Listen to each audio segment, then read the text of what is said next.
Welcome to the Snowshoe GNCC, Round 9 of the 2016 Amsoil GNCC Series presented by Maxxis and AMA National Championship. We're here atop Snowshoe Mountain in beautiful West Virginia to see the best off-road racers in the world try and unseat rockstar Husqvarna rider Josh Strang. Now let's join Rodney Tomlin on the starting line.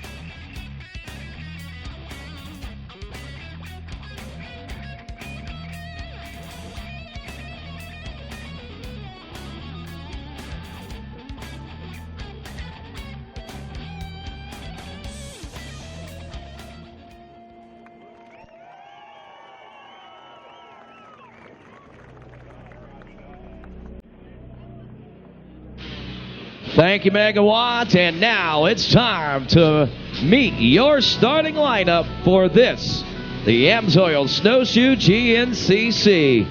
Rolling to the line today, we introduce to you our top 10 in points in the overall as we celebrate one of America's greatest off-road adventures, talking about that Blackwater 100. And of course, we start in the same fashion and style here today, and they roll to the line today in accordance to points. Rolling to the line first today, fresh off his third race win of 2016, he hails from Australia on a Rockstar Energy Husqvarna Factory Racing Bel-Ray Husky, the 114, Josh Strang. Rolling to the line today, second in points. He's a three-time and defending GNCC champion from Boonville, North Carolina on an FMF KTM Factory Racing KTM, Caleb Russell.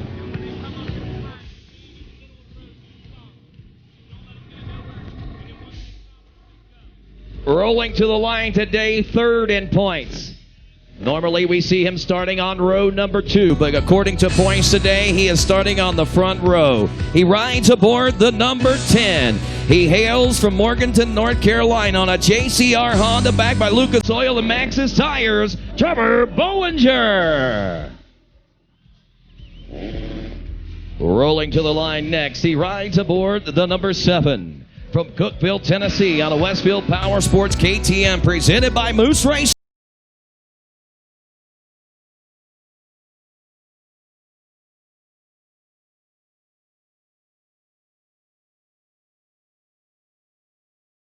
He rides aboard the number 11 machine from Morgantown, Pennsylvania on a Coastal Racing Rockstar Husqvarna, Craig DeLong. Rolling to the line next, one of West Virginia's own from Williamstown on a Rocky Mountain ATV MC KR4 Arrive and Ride Husqvarna, Bad DeLong.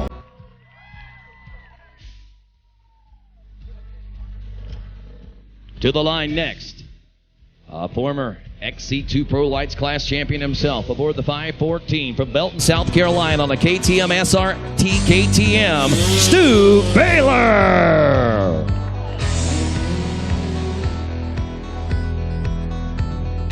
Rolling to the line next, aboard the 314, as well from Belton, South Carolina on an NFAB and Pro Yamaha, Grant Baylor.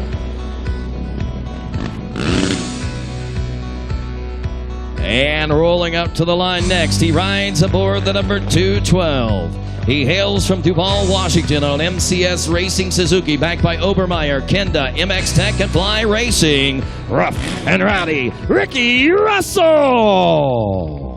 And that, ladies and gentlemen, your top 10 as we head into this Amsoil Snowshoe GNCC, and the rest of our field waits patiently as these riders make their way back to the starting line, and we reset the field and the stage and get set to tackle Snowshoe Mountain one final time here in 2016. It's our 10th celebration of the greatest race of all, the Blackwater 100.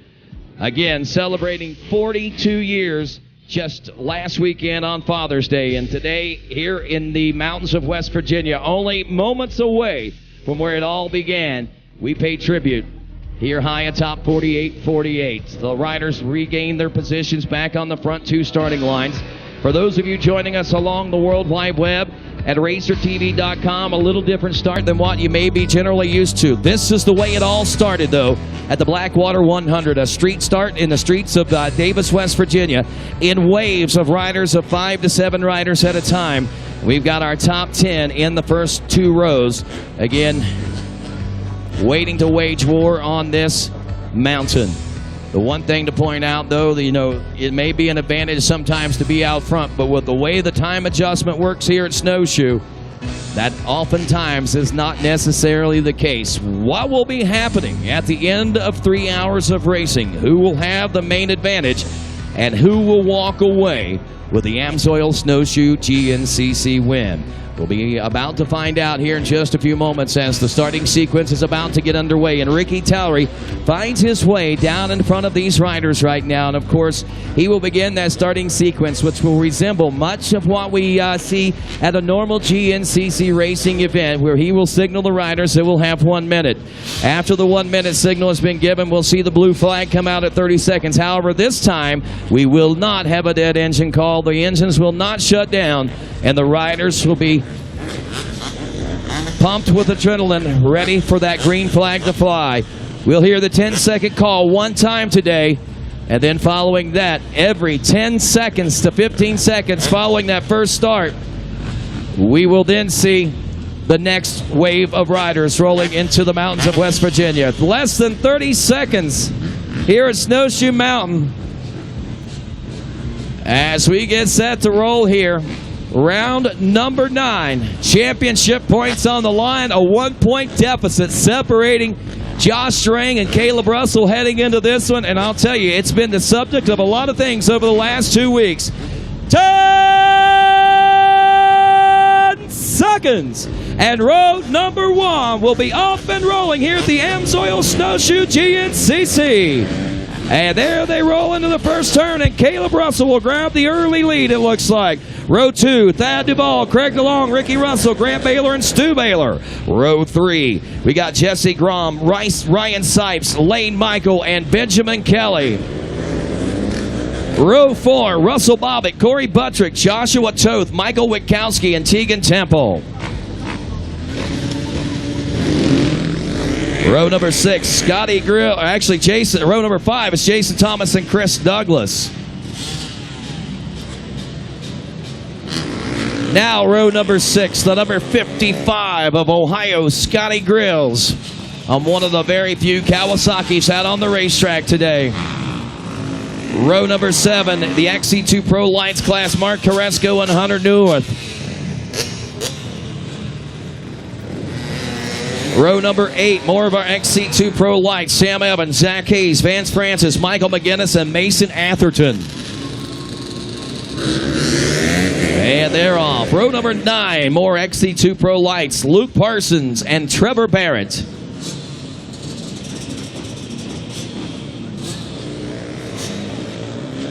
Row number 10, rolling up next, XC2 Pro Lights rider Kyle McDonald. Rolling up next, the 200A bike, or the 200A class, Jay Snopp, Jesse Ansley, Zachary Hugel, Chase Hayes, and Braden Moore. Row 14, 250A, Chris Vendetti, Ryan Slopko, Alex Teagarden, and Zach Nolan. Row 15, 250A riders, Andrew Boggs, Sean Benhart, Brewer Carley, Nolan Cipher, Harrison Schreiner, JoJo Boating, Coleman Brinson. Row number 16, Brian Klementowski, John Hugel, Cole Harpstreet, Matt Kiefer, Josh Farrell, and Chris Goodman. Row number 17, 258, Cameron Sisk, Mike Miller, Michael Cook, Owen Guys, and Sam Shaver. Row number 18, four-stroke A lights, Braxton McGee, Hunter Shelton, Connor Keegan, and Tristan Landrum. Row number 19, four-stroke A, Colin Keegan, Spencer Berkey, Dustin Simmons, Sam Forrester, Patrick Jones, Larry Sylvia, and Mike Leonard. Row number 20, four-stroke A lights, Tyler Braniff, Jay Jefferson, Caleb Williams, Eric Souders, and Zach Beverly. Row 21, four-stroke A lights, last row, Russell Smith and Kobe Beckert.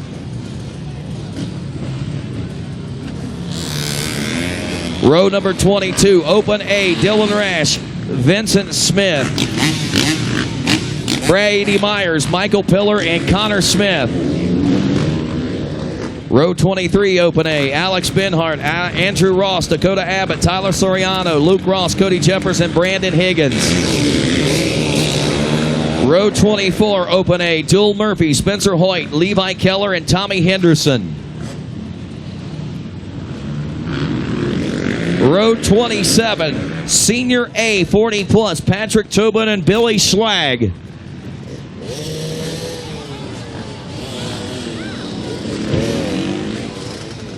Row number 28, Gary Robertson, Bill Atkinson, James Bennett, Jose Cutales, Jason Bassett, Ronald Awad, James DeBerry.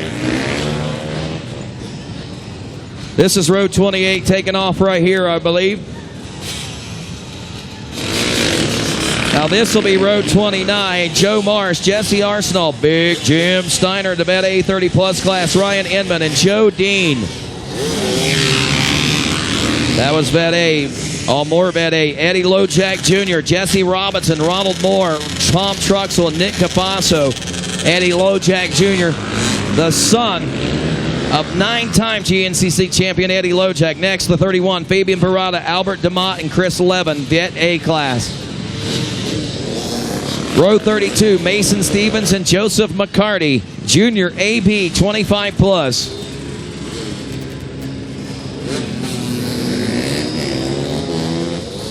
Row 33, Junior AB, Ian Smith, Kevin Simons, Clint Masters, Nick Mellinger.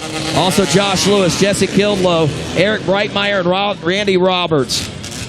Up next, 34, the Senior A, Shotgun Sean Remington, Patrick Davis, Moto Fro, Rob Brown, and Bob Bergman. Off and rolling in this one. 35, Brian McManus in the Open B class, Teddy Roney, Brian Shell, Craig Daft, and Zach Perry.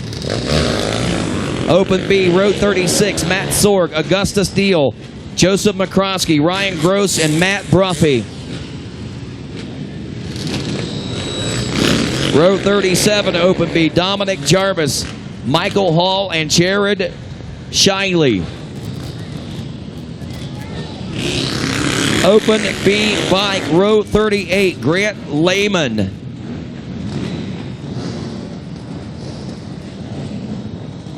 Row 39 coming up next. Senior B, 40 plus, Devin Ferguson, Jeffrey Flynn, Christian Broombaugh, Darren Darmos, and David Galliano. Row 40, Senior B, Leon Whittaker, Stephen Gulick, Tim Taylor, Hector Snedlin, Daniel Cleveland, Eric Robinson, and Gregory Richardson. Row 42, Colton Cup, Hunter Williams, Bolton Baroff, Brendan Poling, and Brenton Laird. Four-stroke B lights. More four-stroke B lights. Justin Murphy, Troy Lieberman, Preston Campbell, Garrett Mull, Jake Ross, Colton Brown, and Logan Henderson. Row 44, four-stroke B lights. Chase Snyder, Jason Lipscomb, Austin Evans, and Carter Johnson. And Zach Beverly in this next row. Zach Beverly in row 44, four-stroke B lights. Carter Johnson, Austin Evans, and Jason Lipscomb, Chase Snyder. We got row 45, James Harshberger, Little Timmy Steiner, Matthew Davis, Noah Stevens, and Nick O'Brien. 250B. More 250B riders. For row 46, Dakota Chalmers, Kyle Prisma, Will Busick, Austin Blevins, Neil Hood, Jonathan Harker, Keith Mitchell, and Billy Saglia. Row 47, 250B, Corey Virgin, Cody Martin, and Michael Adam.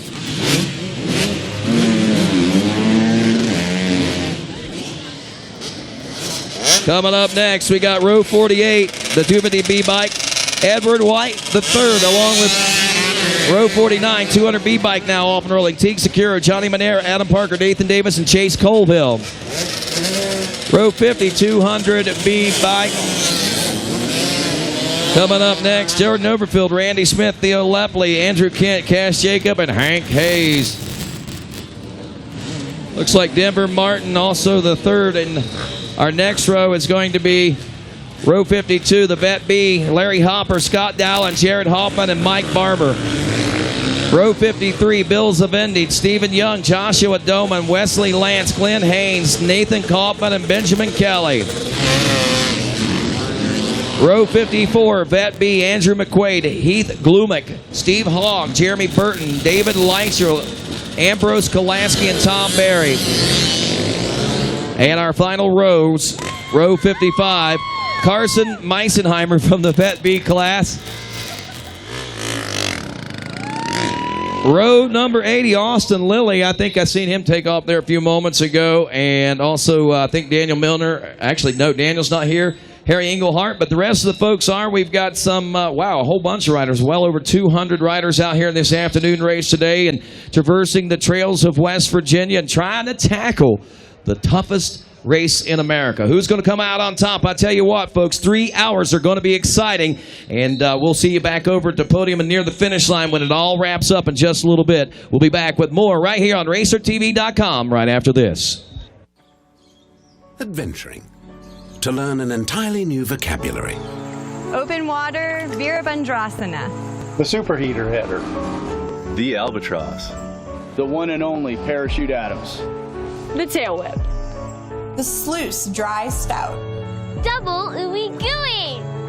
Let's listen one more time. Open water, Veerabhandrasana. The albatross. The infamous Parachute Adams. The tail whip. The superheater header. The sluice dry stout. Double, triple, and sometimes quadruple ooey gooeys.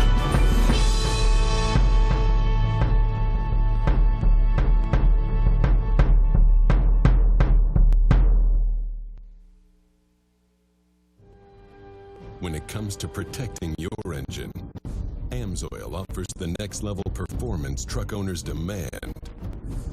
Amsoil provides 75% more engine protection against horsepower loss and wear than required by a leading industry standard, extending the life of pistons and cams. Give the vehicle you love the above and beyond fortification it deserves. Amsoil, devoted to protection.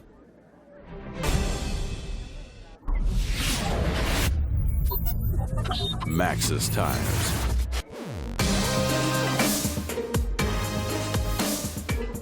Here at Rocky Mountain 8 to VMC, our goal has always been to get you the best price and provide quality service. Now, we're giving you one more reason to shop with Rocky Mountain. We call it Quick Cash. It's simple to get. Just place an order with a qualifying Quick Cash item and get cash to spend on your next order. Try it out today. RockyMountain8tvmc.com. Get ready.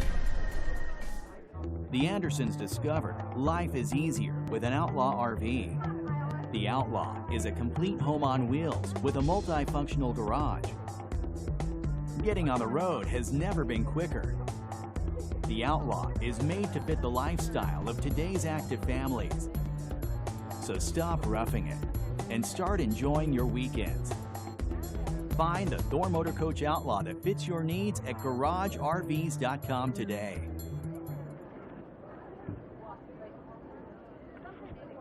They're up here, Jamie. I can hear them, but they switched the courses.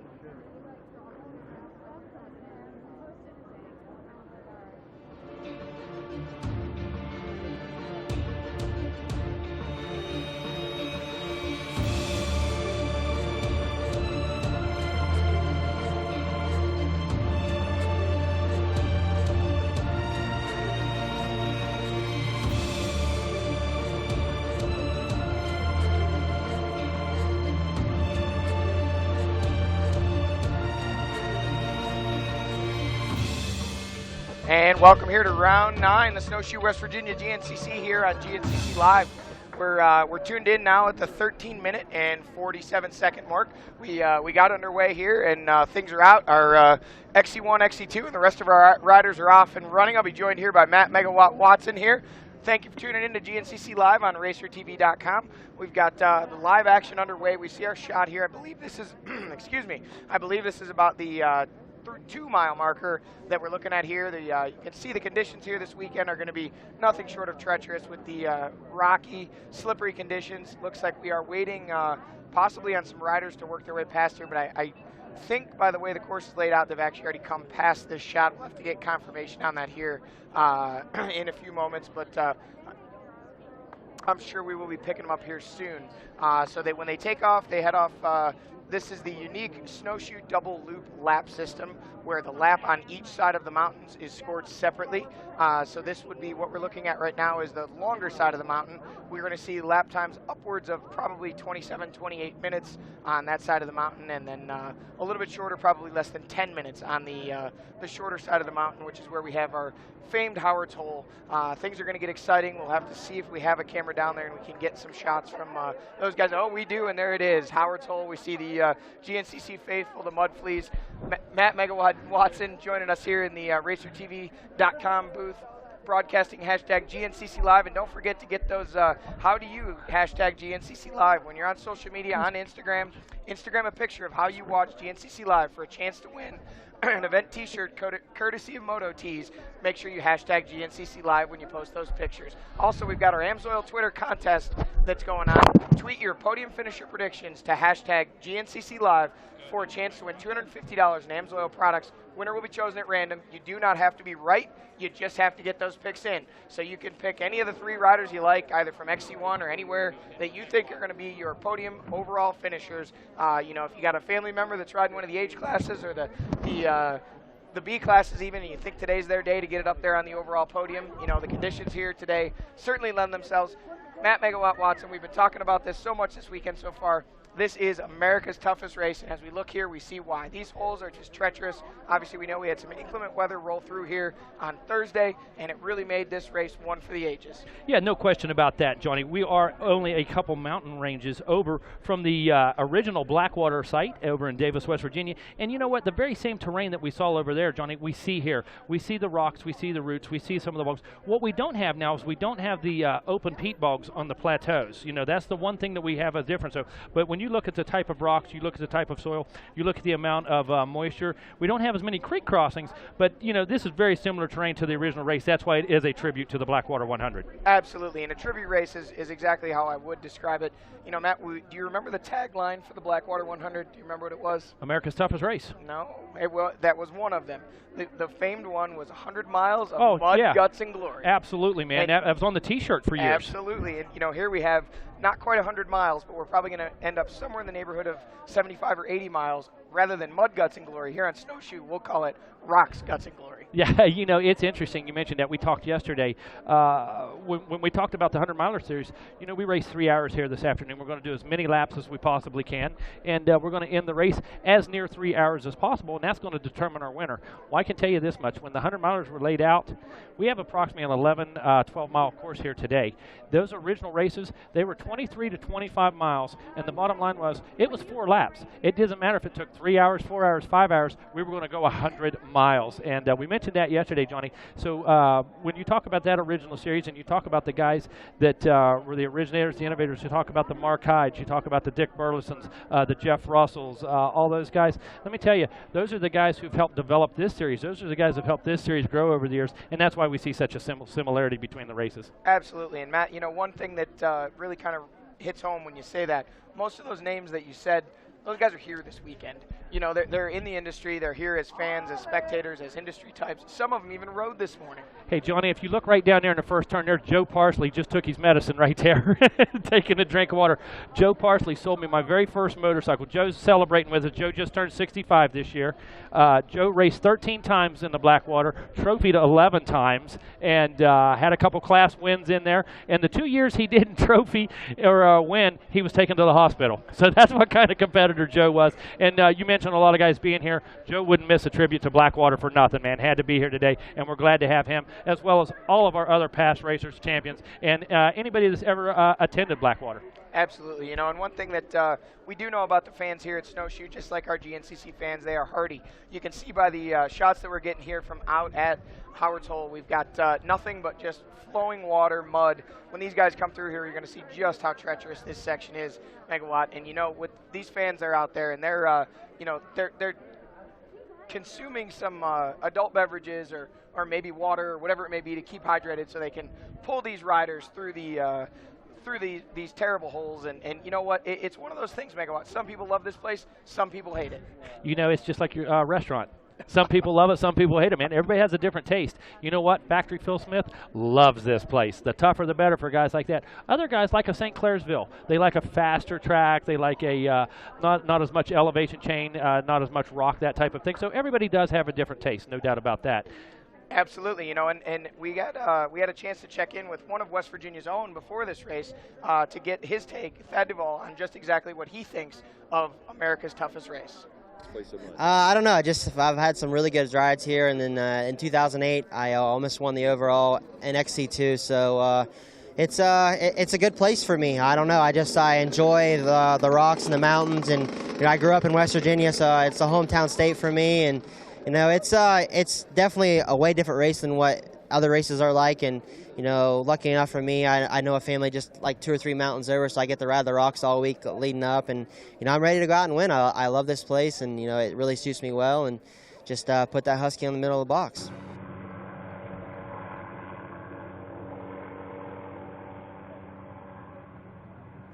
All right, now we hear from Thad Duvall. Now, we've got a special guest with us right now, Denise Campbell. Denise, tell us a little bit about what your position is here in Pocahontas County and what you're here to do today. The West Virginia Legislature, and I am the delegate for Pocahontas County and Randolph County, and I have represented Pocahontas County for the past 6 years for West Virginia House of Delegates.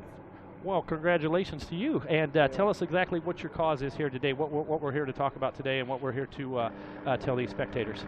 What I want to tell these spectators is just how amazing the GNCC has been to Pocahontas County, and how all the racers and the families have supported what is going on in our state. As many of you know, that we have had a very devastating storm that has affected over 44 of our 55 counties. Many of the counties surrounding Pocahontas County have been the highest and most impacted by the storm.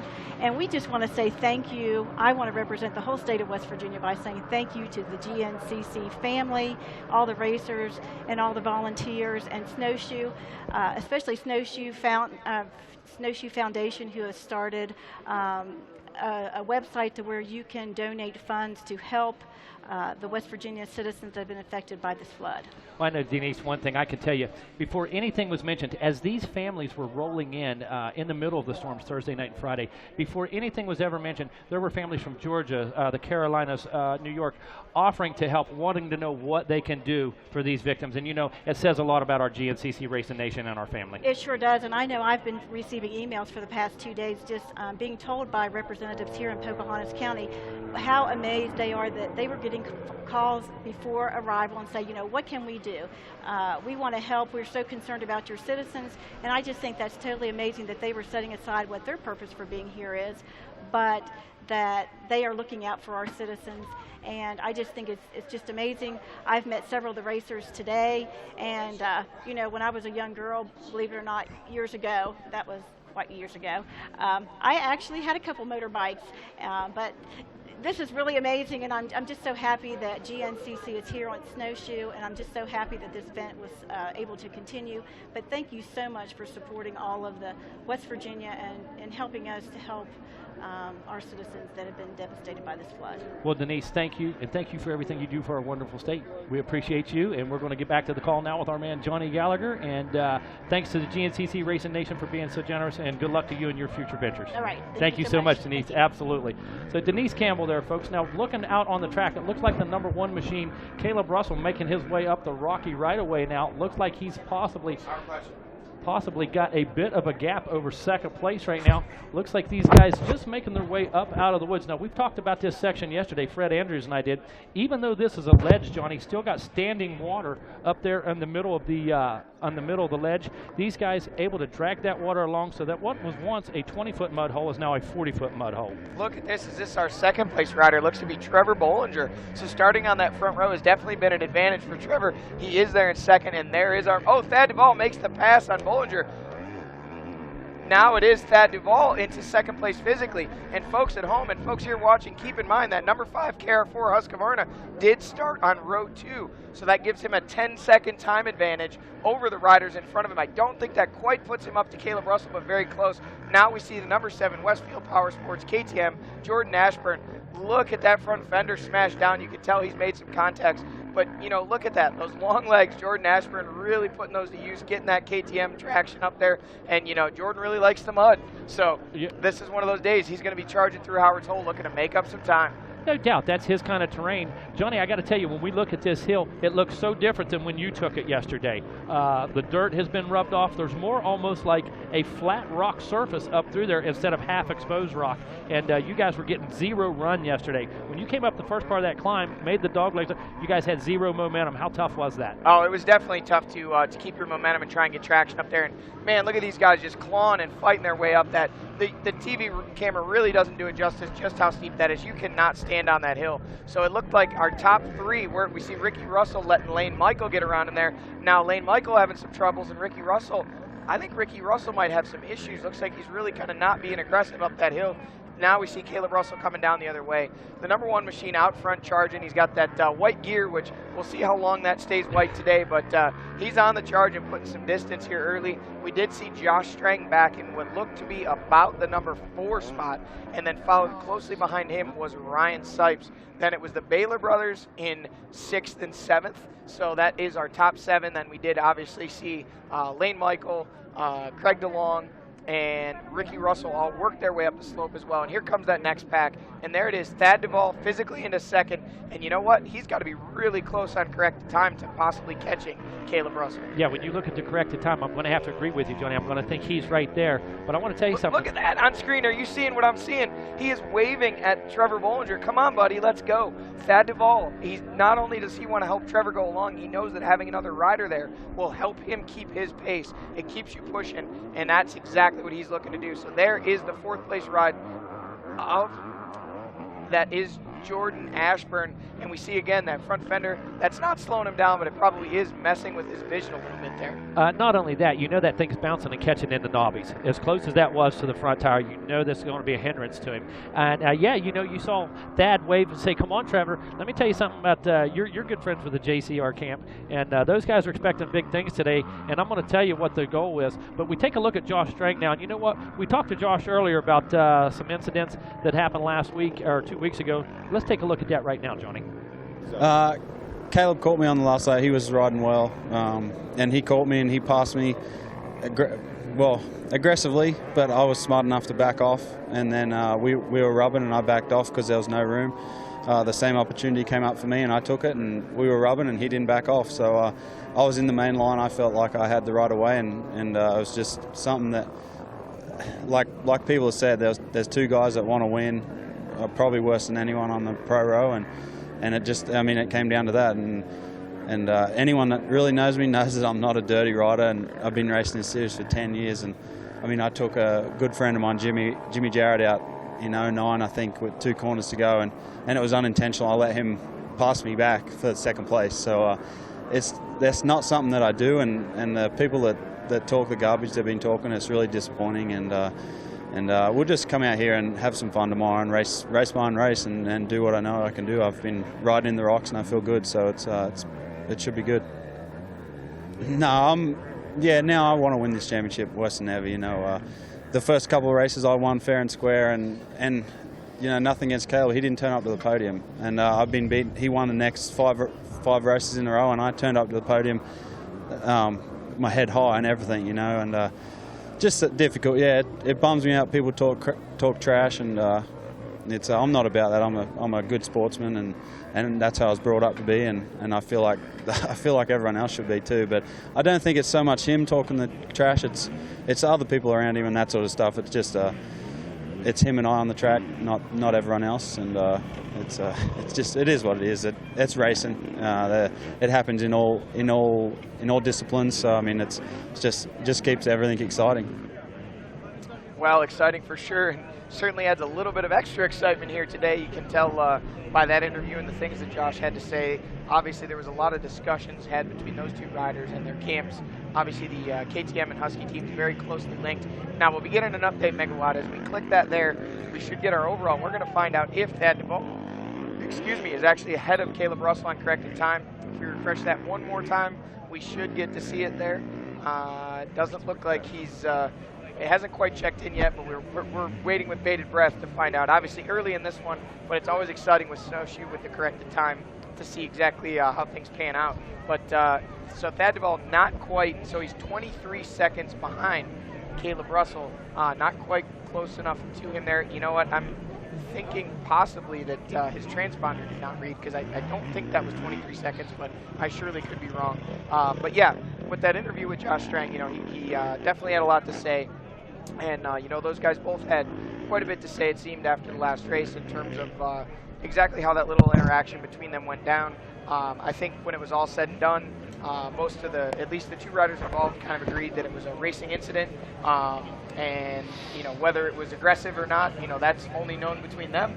But, you know, Josh obviously said his piece, and, you know, whether or not Caleb agrees with that word for word, I guess we'll maybe find out later today, or whatever it may be. But, you know, I think the point is right now those guys are on the track, they're racing, and if anything, it's adding a little bit of motivation and fuel the fire for both those guys, because Josh wants to prove that, you know, he's not out there to take people out, which I don't think anybody has ever really thought of Josh Strang as a rider who's dirty or, you know, overly aggressive. I think it's one of those things, you know, both guys want to win, and I think they kind of looked at the altercation a little bit differently. Right. But nonetheless, I certainly don't think either. I actually spoke with Caleb, and he never mentioned the word takeout, never mentioned anything that it was dirty.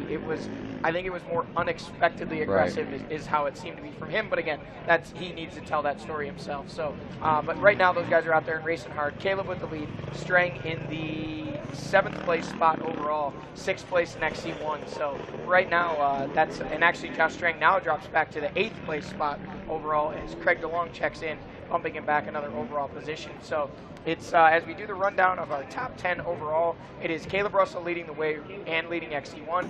Thad DeVault 2nd overall, 2nd in XC1. Trevor Bollinger 3rd overall, leading that XC2 Pro Lights class. 4th place ride is Jordan Ashburn on the number 7 Westfield Power Sports KTM, XC1 Pro 3rd place and 4th overall. Then it is Ryan Sipes in 5th overall, Grant Baylor 6th, Craig DeLong 7th, Josh Strang 8th, 9th is Stu Baylor, and rounding out the top 10 overall is Lane Michael. And we're joined now by Rodney Tomlin, who's down there calling the starts for us, back in the booth here now. Rodney, I think it's definitely going to be an exciting day of racing, and if you got a chance to catch that interview with, and actually it looks like we do have Caleb on screen here just for a fleeting moment, and that is Howard's Hole. You can see they're going around the top side of it. There is a line up there that is within the 25-foot accepted distance, but one thing that we did see there, and if we can get confirmation, it looked to be Thad DeVault right on the rear wheel of Caleb Russell. I believe that was the case that we just saw on screen. So if that is the case, that 23-second deficit is now Thad DeVault leading on corrected time. That is amazing. You know, we saw that yesterday with the XC1 in the ATV racing, Johnny, whenever they got to the east side of the mountain on the short side where Howard's Hole is located. And I think we talked about it earlier today, you got kind of caught up in that. Our leader over there was Brian Wolf, and I thought that there was some issues with the Howard Hole area down there, and maybe he had gotten stuck, but that obviously not the case. You got to wonder, though, with 20, if like we say, we've seen Thad so much closer, that 23-second gap being made up like that, about 20 seconds. That's quite a bit of time to be made up. You have to think that Caleb maybe slowed down out there someplace just to try to pick and choose and figure out exactly where he's going to be heading, I guess. Well, you know, it certainly could be a case of being cautious. Obviously, this is, although it is lap number 2 that they're working on, bear in mind, we talked about earlier in the show, this is a dual side of the mountain, separate lap system. So this is the first time they've seen this part of the track, at least on their dirt bikes today. Many of them went and walked and bicycled this section, but they have not ridden through it just yet. So what that tells us is that maybe Caleb Russell, again, being cautious, wanting to make sure that he picks the safe lines, gave up a few seconds. Thad Duvall loves this place, man. He is, you know, if there was a race that was tailor-made for Thad Duvall, I would say it's the Snowshoe GNCC. Nearly having won this race as a lights rider, you know, against the possibly one of the best, would you say, extreme terrain riders of all time in David Knight many years ago. Yeah. Thad Duvall ran him down, nearly beat him from the XC2 Pro Lights class, and now it's looking like he's running down the Titanic Goliath of today, which is Caleb Russell. He's a powerhouse out front with Thad Duvall, and also dragging Trevor Bollinger along with him there in that third place spot overall. And physically, it looked like, at least from what we saw on screen, it looked like those three had hooked up and were pretty well wheel to wheel. Yeah, and that's good news for Trevor, because even though he started out front on the front row, and it doesn't give him any advantage on the time adjustments, talking with him earlier today in the pre-race interviews, he told me that just being able to ride with Caleb and Josh and those guys up front, you know, see their lines, and even mentioning Thad, to see their lines and see what it is that they're doing differently or separately than what he's doing, and try to figure a few things out. And he is right in position, and you know, it couldn't be going any better for him because he's in a good spot. He's full. We got there is Caleb Russell. Yeah, Caleb Russell coming at the finish line, but we got that's a great spot for him to be in. He learns. Thad Duvall on his rear wheel. That is. Let's look at the actual thing. So all going according to plan for Bollinger. There he is checking in with inside of these guys, as our computers will update here momentarily to let us know the exact deficit. I'm thinking somewhere around the neighborhood of about 4 to 5 seconds, watching those guys go through the finish line right there. And that's close to a 20 seconds that has been made up by Thad Duvall. And according to, look at this, time adjustments now, it says that Thad Duvall is your leader. Well, look at that. I don't know if maybe our scoring system is not adjusting the time. Must not be. But it's showing the overall leader, and then it's showing Caleb Russell on the same time as Thad Duvall. So I think maybe one of those two transponders is not working. There definitely is a time difference between those two once you adjust the time, because they were wheel to wheel, and I believe it is 10 seconds between rows, if I'm not mistaken. So therefore, or is it 5? It varies 10 to 15, 5 to 15 or something. You know, they were around average around 10 seconds. Okay. What they do whenever they just let you know, and everyone at home know, when the starts go, when the green flag waves, they are keyed in immediately. We have radio conversations between folks. I mean, it's not as if we just enter in times and say that's when they started. They literally, as soon as they say go, they push the button to go, and so all the times are right. So they vary a little bit, but they average somewhere in the neighborhood of about 10 seconds. And we know, as we're watching now, Grant Baylor working his way through on the number 314 Ampro Yamaha. Looks like Grant is charging early. We saw him really come on strong at the end of our last race in New York and end up in the second place spot. So as he, you know, is really kind of known for coming on strong at the end of these races, he has actually made his way around now Josh Stranks, and has made his way around Ryan Sipes and Stu Baylor. When we last saw those guys on camera, Grant was behind that train of 4 riders. That is the number 11 machine, the Coastal Racing Husqvarna of Craig DeLong there, who is our second place XC2 rider. He's actually passed all those guys. So how about it? Grant Baylor charging early in this one, right? Yeah, and he had ideas and hopes that he was going to be able to come here and get things rolling this week, and it looks like he is. We actually had a chance to catch up with him leading into this weekend's race. Yeah, for sure. You know, I spent a long time off the box. It was almost like a year off the box there for a while, and just been on the struggle bus all year long, and you know, it feels awesome to get back up on the box in second at Tomahawk, you know, 2 weeks ago, and now we're here at Snowshoe, West Virginia. And you know, I'm looking for a good day, and usually done pretty well here in the past, so it's gonna be gnarly and rocky and muddy. You know, we had a lot of rain here the past week, and looking forward to it. And I think that is the truth. I mean, when he says looking forward to it, it may be a filler line that he's saying, but in reality, I honestly believe in his heart of hearts that Grant Baylor was looking forward to today's race. Well, Grant Baylor's got to be looking forward to a lot of things, Rodney. You know, he spent a lot of time off the bike with that injury that he had, and you know, really, I think compared to what he originally thought and what he had conveyed to many people, I think he thought he was going to miss maybe a race, and he ended up missing several races, and you know, it was really kind of a longer time off the bike than he wanted, but it really seems that possibly it may have really gone ahead and I guess rejuvenated Grant. You know, he seemed to kind of, I don't want to use the word struggled, but you know, he's really strong last season, obviously ending up second overall for the year, and then to come back this year, you know, I think many people expected to see Grant right up front and charging, you know, for wins early, and it just wasn't clicking for him. Finally, at our last race, you know, to be back out there pushing and to be able to get up there and get into a podium spot, that looks to be Corey Buttrick, I believe, working his way through Howard's hole there, and so he has fallen back quite a ways from. There is Jason Thomas. Jason was very vocal on social media, as he always is, that, you know, America's toughest race, he was going to show these guys who's boss. So Jason definitely going to need to get on the gas if he plans to do that today. He's not quite up there where he, I guess, maybe it was one of those things where the want was a little more than the backing up of it so far. But, you know, Jason certainly, he turned a lot of heads at this race a number of years ago, up in an overall podium position for quite a bit of this race a number of times. So Jason Thomas definitely has the skill set and mindset that it takes to succeed here, but again, not quite up where he needs to be so far, but certainly too early to count anybody out of this one. Alrighty, I want to go back and revisit this whole Thad Duvall, Caleb Russell, who's in the overall lead, and just doing some double checking and everything there, Johnny.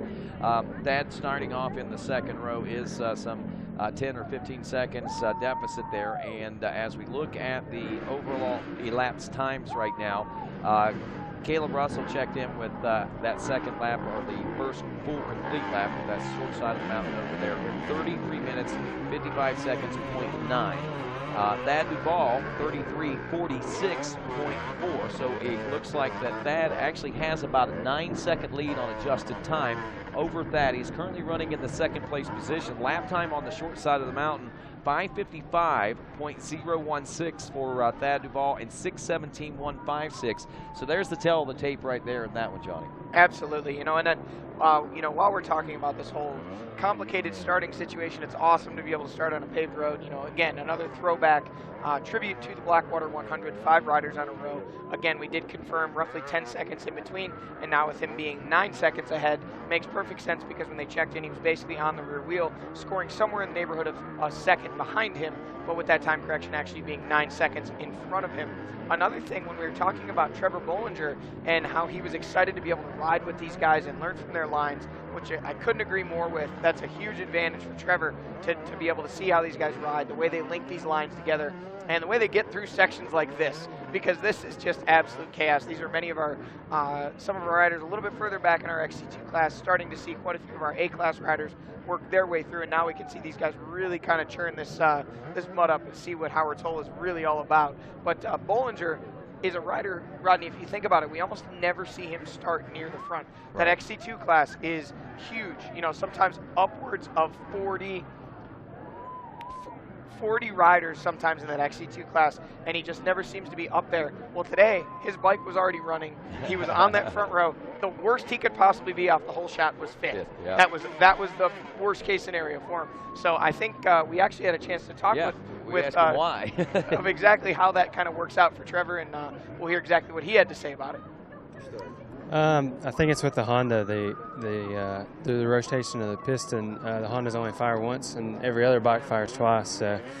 And XC2, you know, we're racing against 2 strokes, so it's going to be pretty hard to get a whole shot with them. And but I'm not really worried about it. You know, it all usually pans out throughout the race. So and actually at Snowshoe, you know, the worst I can get's 4th off the start. So pretty pumped about that. And yeah, it's good.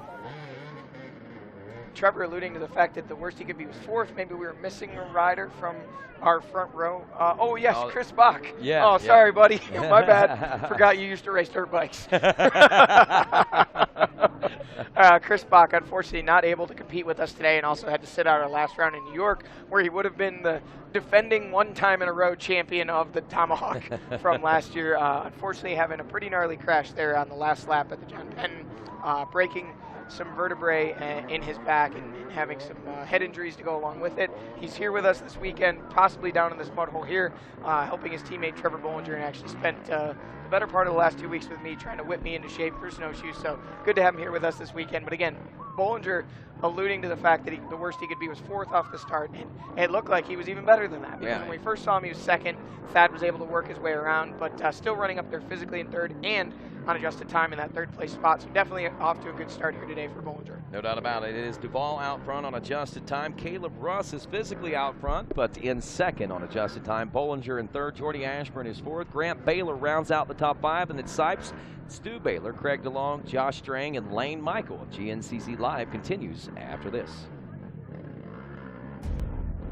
When it comes to guarding your engine, Amsoil offers the next level performance enthusiasts demand.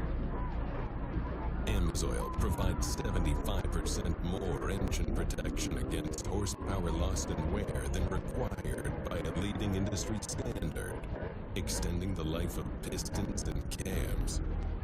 Give the vehicle you love the above and beyond protection it deserves. Amsoil, devoted to protection.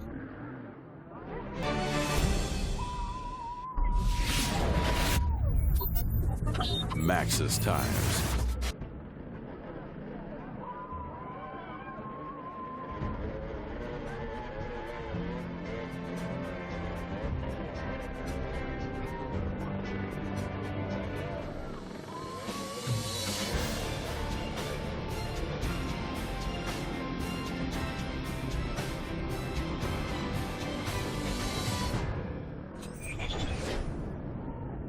CST Tires. You smell it, you feel it, you can taste it in the air. Speed, man. Full wide open.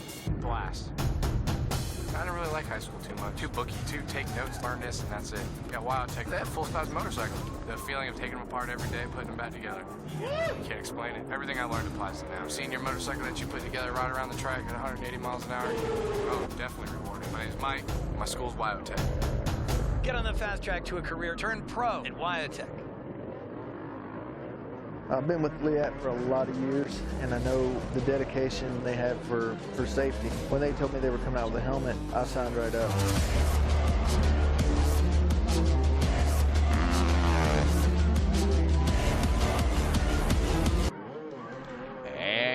Welcome back to Snowshoe GNCC Live on RacerTV.com. Rodney Tomlin along with Johnny Gallagher, Megawatt, Matt Watson out and about. And we're watching shots from Howard's Hole, the infamous, if you will, one that has claimed a lot of credit for a lot of different things over the course of the last 10 years or so, Johnny Gallagher. I remember the first year we came through, there wasn't much to it. It wasn't until actually Howard got the dozer stuck in there that it actually started. Well, I mean, after taking a couple dozers to get one bulldozer out, you know, it kind of became apparent that it was going to be a tough section. And it has grown, and the more people ride it, the wider they try to go out. The wider they go out, the bigger Howard's Hole get. It only just keeps getting as big and as wide as the riders try to go around it. Absolutely, and I think this year a little bit of added obstacle flair, depending on how you want to look at it. Obviously, the storms that we had come through on Thursday really dumped a lot of moisture, a lot of rain on this place. And although we are on the side of a mountain, and we are at one of the highest points in West Virginia, nearly 5,000 feet, I believe 48 is the official elevation here at the village. But you know, it really does show that you know, even though the water can only go down, there are places like we talked about on screen a little bit earlier where it has to stop because it gets flat. And when there's a hole and the bottom of that hole is all rock, there's nowhere for that water to go except for it to lay there. It's never going to really permeate into the ground. It's just going to kind of hang there, and that's exactly what we're seeing here. This is one of the lower spots on that side of the slope, and there's some natural topography there in conjunction, obviously, with the fact that we're only a few hundred yards from the ski slope, so I'm sure that changed the natural flow of the water, and what it made was a little bit of a sippy hole, and then Howard Russell getting a bulldozer stuck in there just made things a little bit more challenging, and we've chosen rather than to go around that, it's become an obstacle and a part of GNCC. It has, and you know, it lends itself back to the original idea of what this race was formed for. Obviously, we wanted to be in the great state of West Virginia, the birthplace of GNCC racing itself, and we also wanted a race that we could pay tribute to what started it all with the Blackwater 100, and it came in hand. I think as much as anything, we got lucky in that respect. We were blessed with the fact that it tears off the way that it does, and we get those flat areas. And what it does is it not only creates the mountainous and rocky terrain that was noted for the Blackwater, but also the mud bogs, though it may not be like the mud bogs, but it has some similarities. And I've talked to a lot of folks that say, you know, even though obviously it isn't Blackwater, it is the new Blackwater, you know? Absolutely, I couldn't agree more, and I think although the actual track itself, I mean, obviously the rock, you know, Blackwater didn't have nearly the elevation that Snowshoe does in terms of change on the course, but it did have I think the commonality between the two, if anything, is the challenge. You know, Blackwater was America's toughest race because of so many of the things that you mentioned, from, you know, the climbs out of the creek crossings. At Blackwater, we had three, sometimes 4 creek crossings that were waist deep or even deeper. And, you know, if you've seen any of the old videos or even the old photographs, the riders would not even attempt to traverse them on their motorcycles. They would get off, walk next to their machines because the water was that deep and it was hiding boulders. And, you know, we do have some water crossings here at Snowshoe, especially after the rain that we had. There were some places on yesterday, and I'm sure today, where there's white caps running down the hill as you're going up. There's water running at you. So again, although the tracks themselves not all that, they are similar, they're not exactly the same, but there's a lot of commonality, again, in the fact of the challenge. And, you know, I think the biggest thing you can say about Snowshoe is a lot of riders come here. I talked to some riders yesterday on the ATV side of things that traveled here from Florida just because they wanted to say they completed a lap or finished the race at Snowshoe, and that's something you really don't see at too many of our other events. You know, it's more people coming, chasing points, chasing the wins, chasing good finishes. Here, it's you know, it's a good day if you make it around with, you know, and actually get to score a lap. I'm watching this section, this Howard's Hole portion. I don't know if this is just a light spectator area where we're watching, but this looks nothing like what yesterday's Howard Hole looked like with the ATVs. I'm going to go ahead and say it. West Virginia loves ATVs. I'm sorry, I'm not being biased, but yes, this section yesterday, there was thousands of people. But I think a lot of those people really indulged last night. The village was hopping. The establishments that serve adult beverages were very, very packed and did not close down until 2 a.m. So a lot of those people are still kind of working off last night's fun. Maybe they'll work their way down there a little bit today, but you know, that is definitely one of the things that we see here at Snowshoe. It seems, you know, West Virginia really does love ATV racing. Obviously, they love motorcycle racing as well, but they just don't quite love it enough to go back down in there and get muddy for a second day in a row. They're up here watching from the beautiful views that we have on top of the mountain. And probably hanging out under balconies. Great food, you know, great facilities right here on top of Snowshoe Mountain.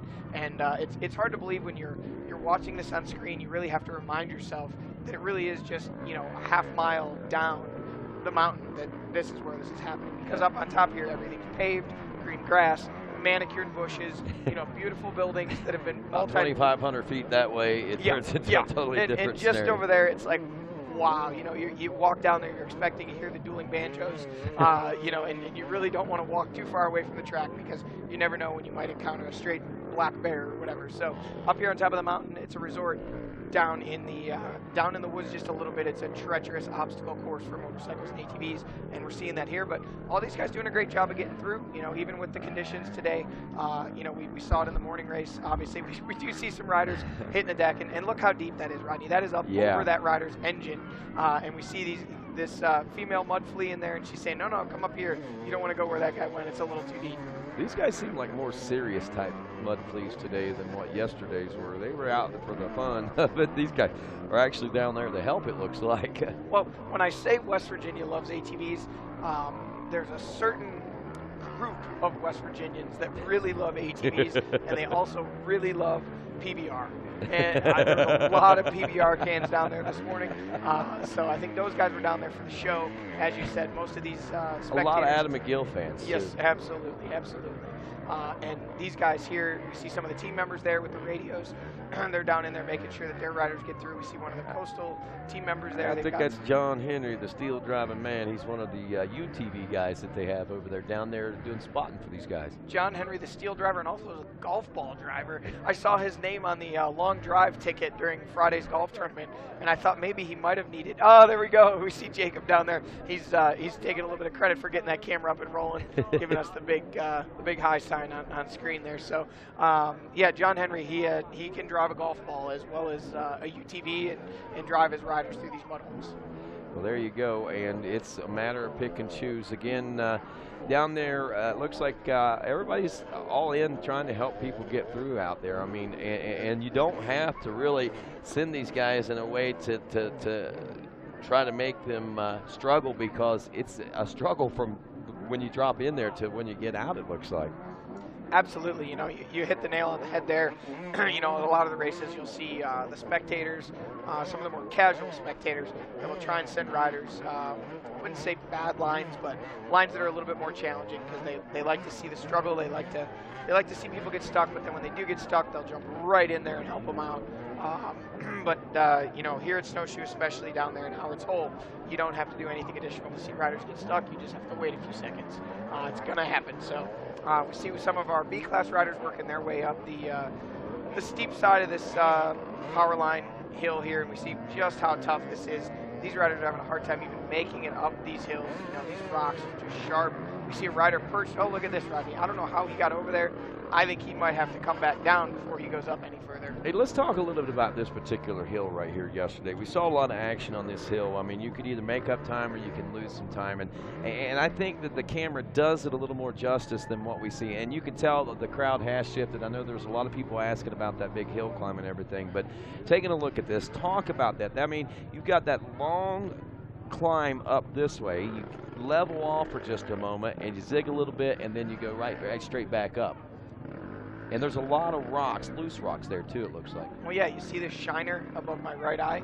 That's off the rear wheel of Cody Collier yesterday, trying to make the pass going up there, and he launched a roughly softball-sized rock that cleaned my roll-off canister off of my Scott goggles, and went ahead and took the rest of my eye with it. Had to stop and get some fresh goggles, and had a little bit of a shiner. It looked like I got into a fight, but actually it was just a fight with a rock. So, but yeah, it's definitely a tough. And you see now, look at this. The lady we have walking down on the right, you can really see how steep that is. She's barely able to keep herself upright, so it kind of looks flat through there, but it's anything but. It's right. Steep here, and then when it crosses the road, it really gets steep. I mean, you couldn't possibly walk up that without having to go down to your hands. And you can see again just how steep it is. This rider really having some trouble just getting momentum to get going. And when he goes across the road, we're going to see just how much steeper it gets. I anticipate that he's going to have quite a bit more trouble. If you don't get some speed, he will, that's for sure. Well, we won't see that, I don't guess, as we, I believe we're probably getting close to times to see our leaders check in at this point. Last check, remember, folks, on time adjustments. Now, Thad was running about 2 to 3 seconds behind Caleb Russell physically on the racetrack. But again, Thad started off in row 2, so all he's got to do is stay right where he's at, and he's got himself a 9-second lead right now. So in reality, as long as Thad just rides with Caleb today, this could end up being a pretty interesting showdown, especially when we come to the last lap, whenever you know Caleb's going to try to lose the number 5 of Duval. Absolutely, and I think although I would think that probably puts Thad a little bit in the driver's seat, having that 10-second time advantage. One thing I can say about this course here at Snowshoe is 10 seconds can happen quickly either way. It would be very easy for Thad Duval to put 10 seconds or more on Caleb Russell, or vice versa. And here we see Caleb Russell at the point position. He has, looks like he's shaken Thad Duval at least a little bit. Thad was literally on his rear wheel when we saw him last. Wow, Caleb is really charging.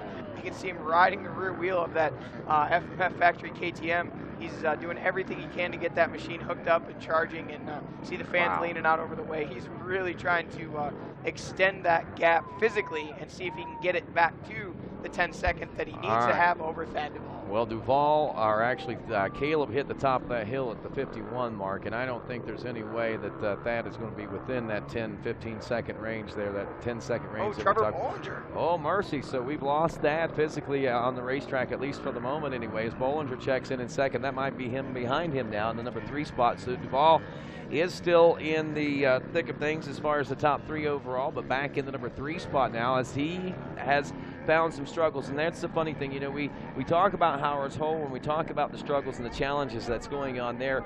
But Johnny, I think even you made mention the real struggles are over in the western territory of this racetrack, the long section. That's where you have a lot more challenging obstacles and more of them.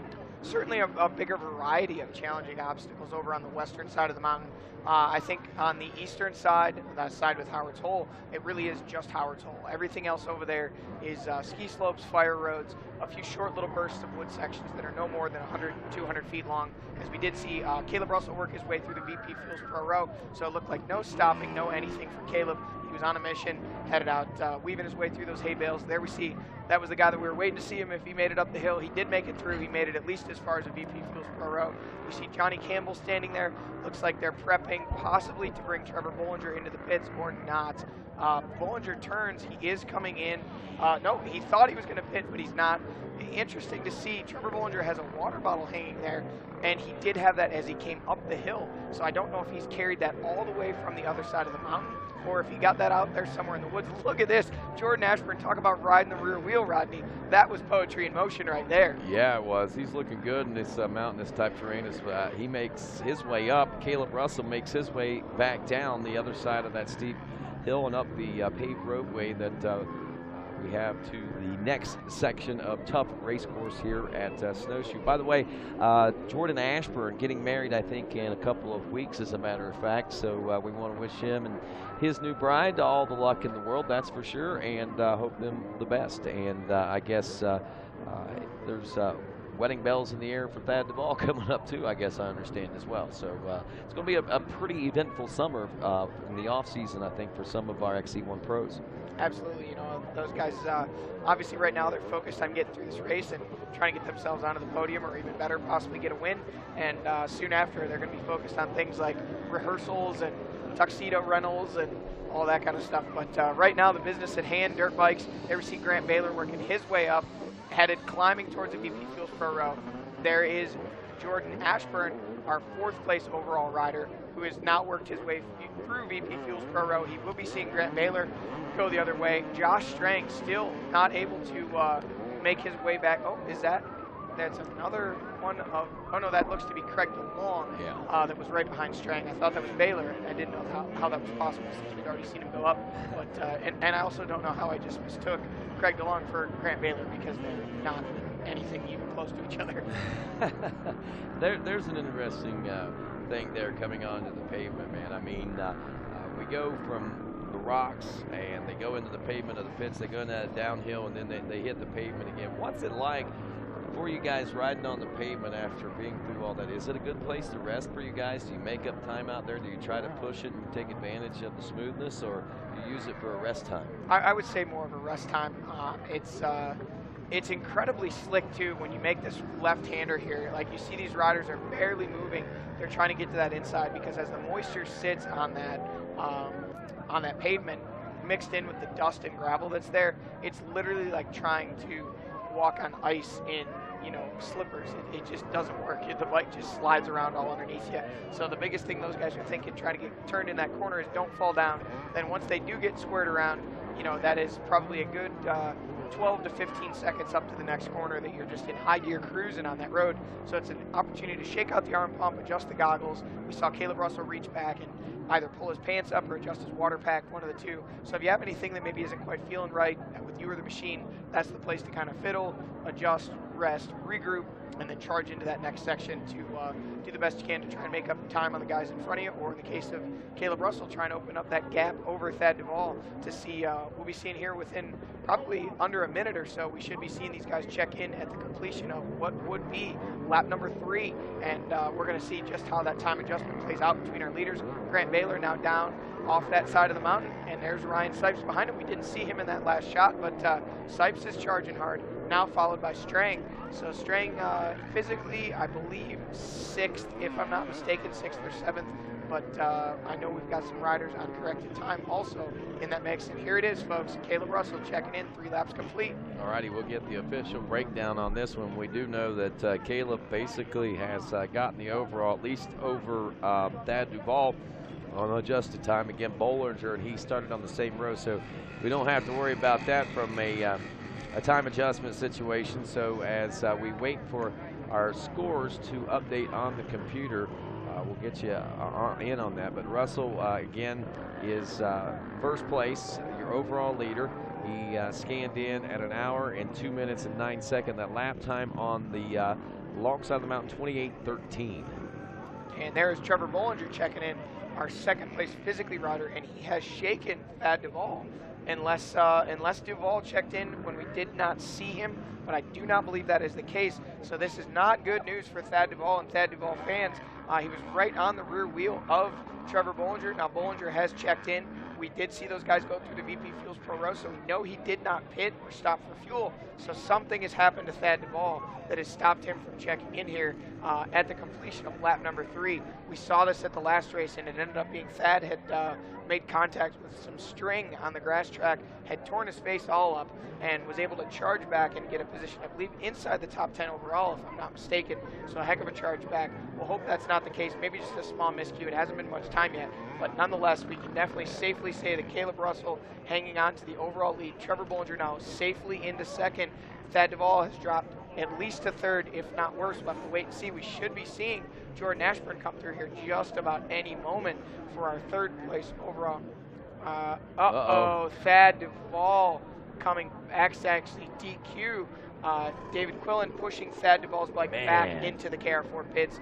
They're trying to get him back on the track is what they're trying to do. Yeah, the gremlins of Thad Duvall are indescribable, and it appears that they have reared their ugly head again here today at Snowshoe. That will move Jordan Ashburn up into a podium place in third place overall, and that's going to move the rest of our riders at least in the top 10 up another spot here. So unfortunate break for Thad Duvall. He was riding very well again, had taken the lead. Caleb Russell was able to reel it back in, at least from what we can tell on screen. Can't tell exactly what's broken on that machine.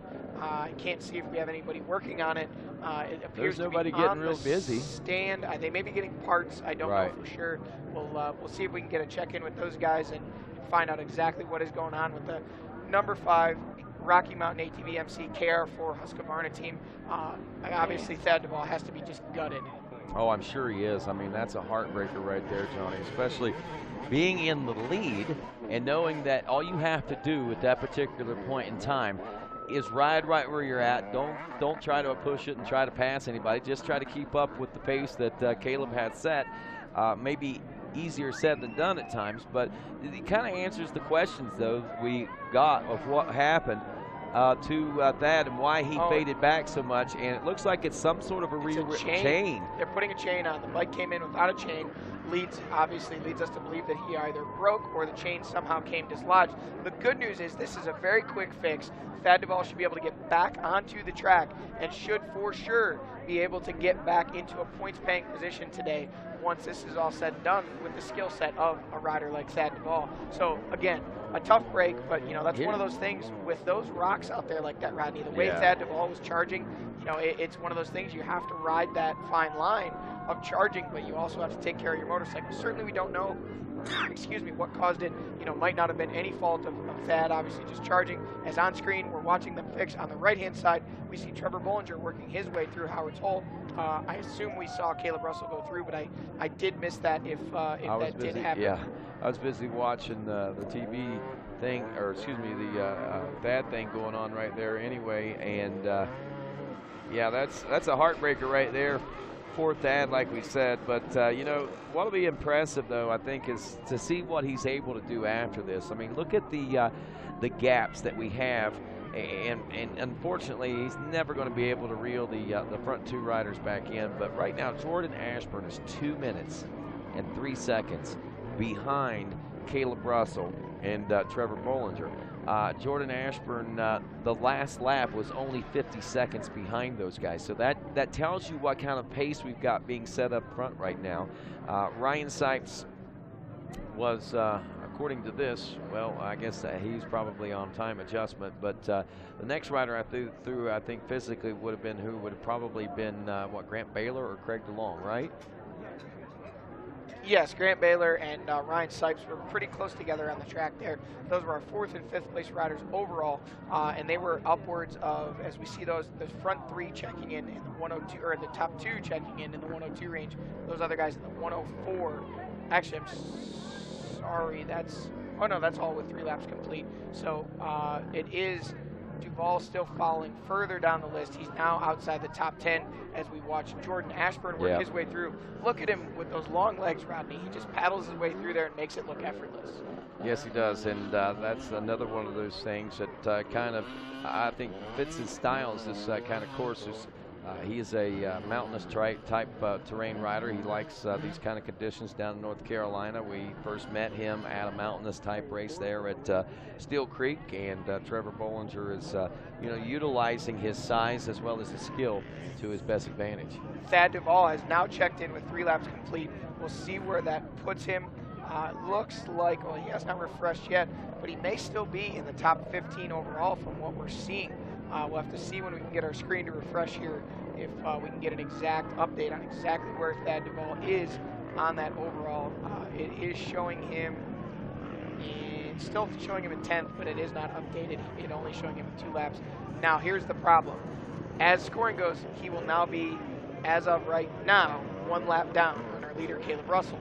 But we do know that 1 lap is only 5 minutes and 51 seconds, according to the last lap time of Thad Duvall. So he's roughly 6 minutes down on our leader, Caleb Russell.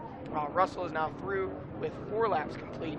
Again, our screen's still not showing the updated information, but we should be getting that here any moment. We'll next be watching for the number 10 of Trevor Bollinger, that KCR Honda, and there he is. So he is still keeping Caleb Russell fairly honest, although he cannot see him.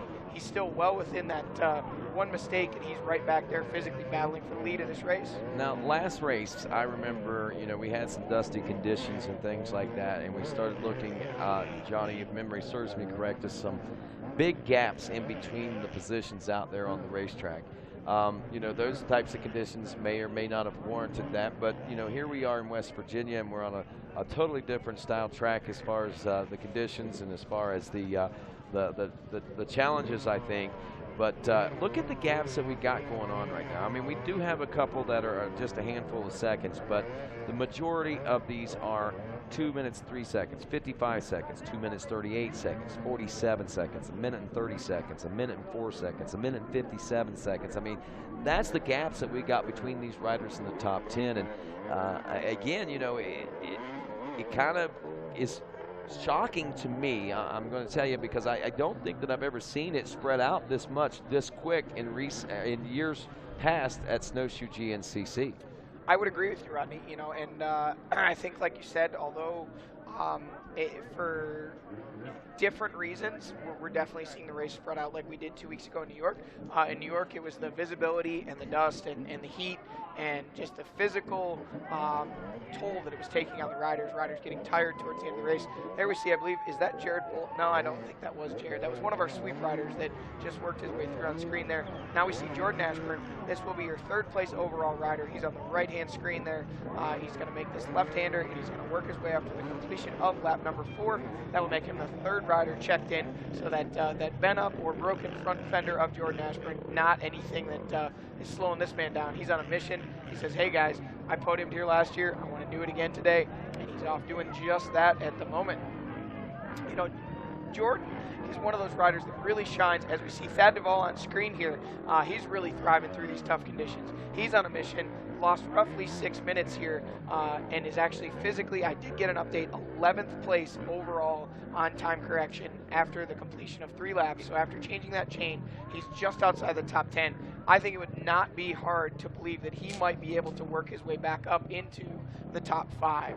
It's going to be definitely tough for him to get up into a podium position, but he has the potential to work his way up into the top 5 or 6 here today. It's not out of the realm of possibility for sure. It's not, but again, we look at these gaps, and I mean, the time that it took to get from off the track, the chain fixed and back. I'm not sure exactly who it is he is behind, as I'll have to study it a little closer, but he is 1 minute and 57 seconds behind the 10th place rider, I guess, would be Lane Michael at this particular point. Yeah, absolutely. And that's. But I think Thad Duvall is capable. He thrives in these conditions, and it's difficult. And not saying that these other guys don't do well, but he is a rider that just really eats and breathes these conditions. And he's a little sparked up coming into this. I mean, he said about 2 mountains over, he spent the last couple of weeks actually training, getting acclimated to the rocks and things like that. He says he forgets every year just how challenging it actually is. But you're right, and I have to agree with you, because if nothing else, this could be a personal challenge for him from this point on to do as well as he can after the problems he's seen. Sure, I'm thinking, not only is he trying to salvage points, he's trying to prove that he thrives in these conditions. And another rider that definitely thrives in these conditions, and has said as much, is the number 7 Westfield Power Sports KTM of Jordan Ashburn. He podiumed here last year. He really likes these conditions, and he does so well in conditions like this. A rider that does well in all conditions, but he really kind of is almost, for a quiet guy, he's fairly outspoken about how he likes to inclement conditions, and I think we had a chance to speak with him about just those things before we got underway here today. Yeah, definitely. This place is unique in that side of things. I mean, most of the tracks don't have much elevation change, and here you've got, close to 1,000 feet, I guess, sometimes. And but yeah, it's just really rocky, and you got sections that are fast, but the sections that are in the woods, they're gnarly, so it's sweet. Yeah, it definitely does. I'm from Tennessee, and I've grown up riding the mountains and stuff. Not hardly as big of mountains as these, but we got a ton of rock and just mud and slimy stuff. So I've grown up riding in it, and I enjoy it. So yeah, I like this track. I've always seemed to do good up here, and just a different atmosphere, and I don't know, just kind of relax up here and just go out and ride. Well, go out and ride is exactly what he's doing, and riding his way onto a podium as things are right now. Hour and 15 minutes into this one, and the number 7 Westfield Power Sports KTM of Jordan Ashburn running a 3rd place spot, chasing that number 10, our XC2 leader, the JCR Honda of Trevor Bollinger, and both of those guys, along with everyone else, currently chasing the number 1 FMF KTM of Caleb Russell. These guys they're hard on the gas, and those top 3 have opened up a pretty good gap. Well, even the top 2 have opened up about 2 minutes and 15 seconds over Jordan Ashburn.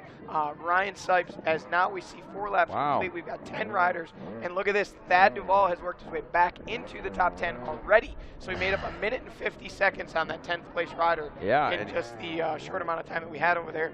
Rodney, you want to give us a rundown of the top 10 there, what we got so far? Yeah, looking like Caleb Russell has got the lead in this one right now with an elapsed time of about 1 hour and 8 minutes and 37 seconds. Trevor Bollinger, 1 hour, 9 minutes and 18 seconds is what he's looking at in the number 2 position.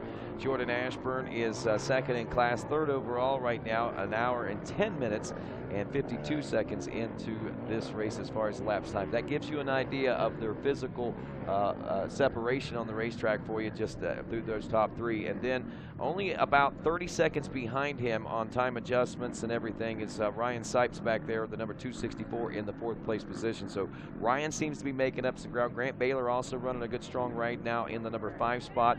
Baylor is 4th in class, 5th overall. He's only about 4 seconds right now, it looks like, behind the pace of, I believe, Ryan Sipes. Craig DeLong, the number 11, is now in the 6th place position as he is 2nd place in class. He's got about a 2 minute and 38 second gap, and he got a good strong start there as far as starting positions, and is doing a great job of holding on to a good strong ride in the XC2 Pro class, as well as a top 10 overall right now, as we told you. 6, Josh Strang, the 114, 6.7 seconds back, and you have to wonder what kind of obstacles that Josh faced early on that set him so far back that he has had to work so hard and diligently to get to where he is right now, because you know, I think we were looking at him just outside the top 10, Johnny, if I'm not mistaken, when I first got back over here, or just inside the top 10, whichever the case may be. But here he is now working his way up into 7th place, and it looks like he's got a head full of steam moving forward. He's running a 14:49 lap time. That's a 14:40. I'm sorry, that's the last scan, came in at 14:49. His lap time, if you compare it, a 6:31. Some of the guys ahead of him, 6:47, 6:39s, 6:33s. One of the faster ones, though, Caleb Russell at a 6:28. So he's right there in the range of Caleb Russell's fast lap times, and with those guys a few seconds off of Caleb's, then he might actually be able to make up some ground and more time. And like we say, you know, coming into this with a 1-point advantage in the championship, if Caleb gets the win, he's going to move back into the points lead. Right now, the idea becomes for Josh not to let him stretch that points lead out too many more points than necessary. Yeah, absolutely. You know, I think the way things are looking so far here for Josh, you know, he needs to do everything that he can to score maximum points to try and stay. You know, obviously with only an hour and 18 minutes down, we've got that means we've got an hour and 40 minutes left of racing. You know, we certainly still have so many things that could happen here, but if the race were to end right now, you know, the goal would be for Josh Strang to score the maximum number of points if Caleb Russell are to win this, to try and keep things as close as possible. Again, Caleb had that, I guess it would have been a 29-point lead last race, you know, with him, you know, and I think, you know, so much has been made of the altercation or the incident or just the downright racing that happened between them. But I think the real issue in terms of the points and in terms of how Caleb looked at it was he wasn't really all that upset that he hit the deck. He was upset that his bike was broken in the process. Right. And you know, it had to be a pretty tough collision, because from what I understand, and I seen the fuel pump line, like the line in the fuel pump broke, and it's inside the tank. So, you know, whatever he hit, it had to take a pretty good jolt to make that happen. Yeah, absolutely. And there was someone, I don't remember who it was, I think someone posted on social media that they were standing there, saw it happen, and they said Caleb actually got his bike up, started his bike, and it immediately shut off because it was not having fuel delivered. Right. So whatever fuel was in the system, it started up, shut off immediately. An unfortunate break for him, but, you know, that just goes to show how quickly things can change. You know, he went from, you know, stretching that 29-point lead even further, or even if, you know, those two were to finish 1-2 in any order, you know, you'd have been looking at still a solid points gap to Josh Strang actually taking over the points lead. So GNCC racing obviously is you know, you never count your chickens until they hatch, and you never count your points until the checkered flag. That's it. And you never count your cards at the table. Willie Nelson taught us that.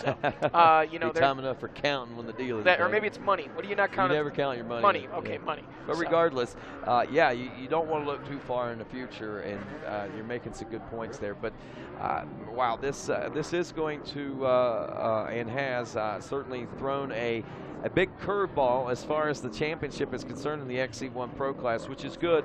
I think it's, you know, as much as you hate to see people have problems and struggle and things of that nature, the one thing that you do enjoy as a race fan is the fact that you've got yourselves a good battle. You got something exciting to watch and something kind of dramatic. And, you know, I hate to use that kind of word whenever we talk about these championships and stuff like that and drama, but that's what it boils down to. That's what we as race fans love a lot, I'm sorry to say, but drama is always good for the spectators. Excitement. It's not drama, it's excitement. We're keeping them on the edge of their seats. We're telling them, folks, head up here to Snowshoe Mountain this weekend for GNCC racing. We will sell you the whole seat, but you'll only need the edge, because we're going to keep you right on it. That's it. I like that. Good choice of words there, Johnny Gallagher.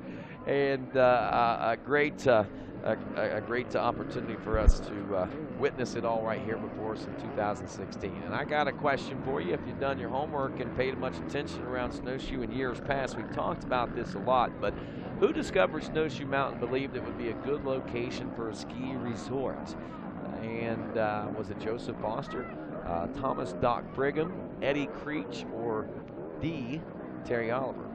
The answer to that and more as far as this GNCC is concerned when we continue here on GNCC Live. Adventuring, to learn an entirely new vocabulary. Open water, Veerabhandrasana. The superheater header. The albatross.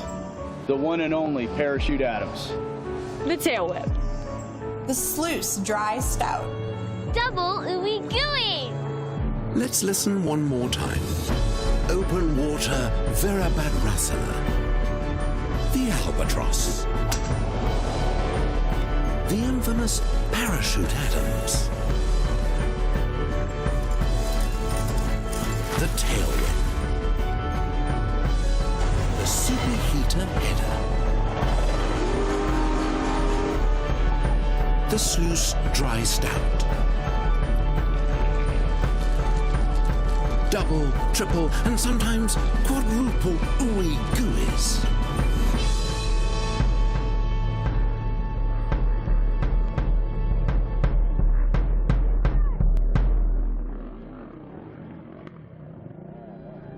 When it comes to protecting your engine, Amsoil offers the next level performance truck owners demand. Amsoil provides 75% more engine protection against horsepower loss and wear than required by a leading industry standard, extending the life of pistons and cams. Give the vehicle you love the above and beyond fortification it deserves. Amsoil, devoted to protection.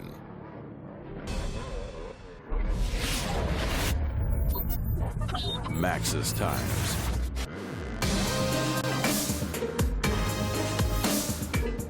Here at Rocky Mountain 8 to VMC, our goal has always been to get you the best price and provide quality service.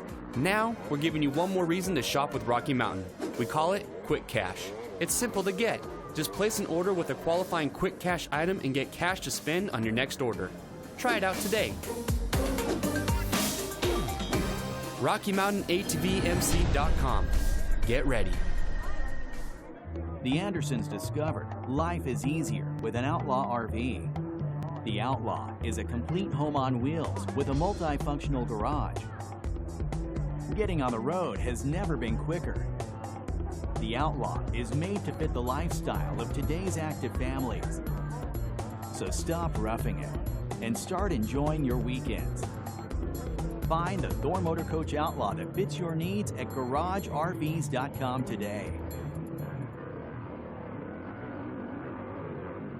And welcome back to GNCC Live from Snowshoe in beautiful, wild, wonderful West Virginia. And, of course, Rodney Tomlin along with Matt Watson. Also, Johnny Gallagher out and about with us today. And before the break, we asked you who discovered Snowshoe Mountain and believed it would be a good location for a ski resort. The answer B, Thomas Doc Brigham. And, of course, Thomas Doc Brigham discovered the mountain and believed it would be a good location for the ski resort. He was a dentist from North Carolina and had previously opened the Sugar Mountain and Beach Mountain ski areas.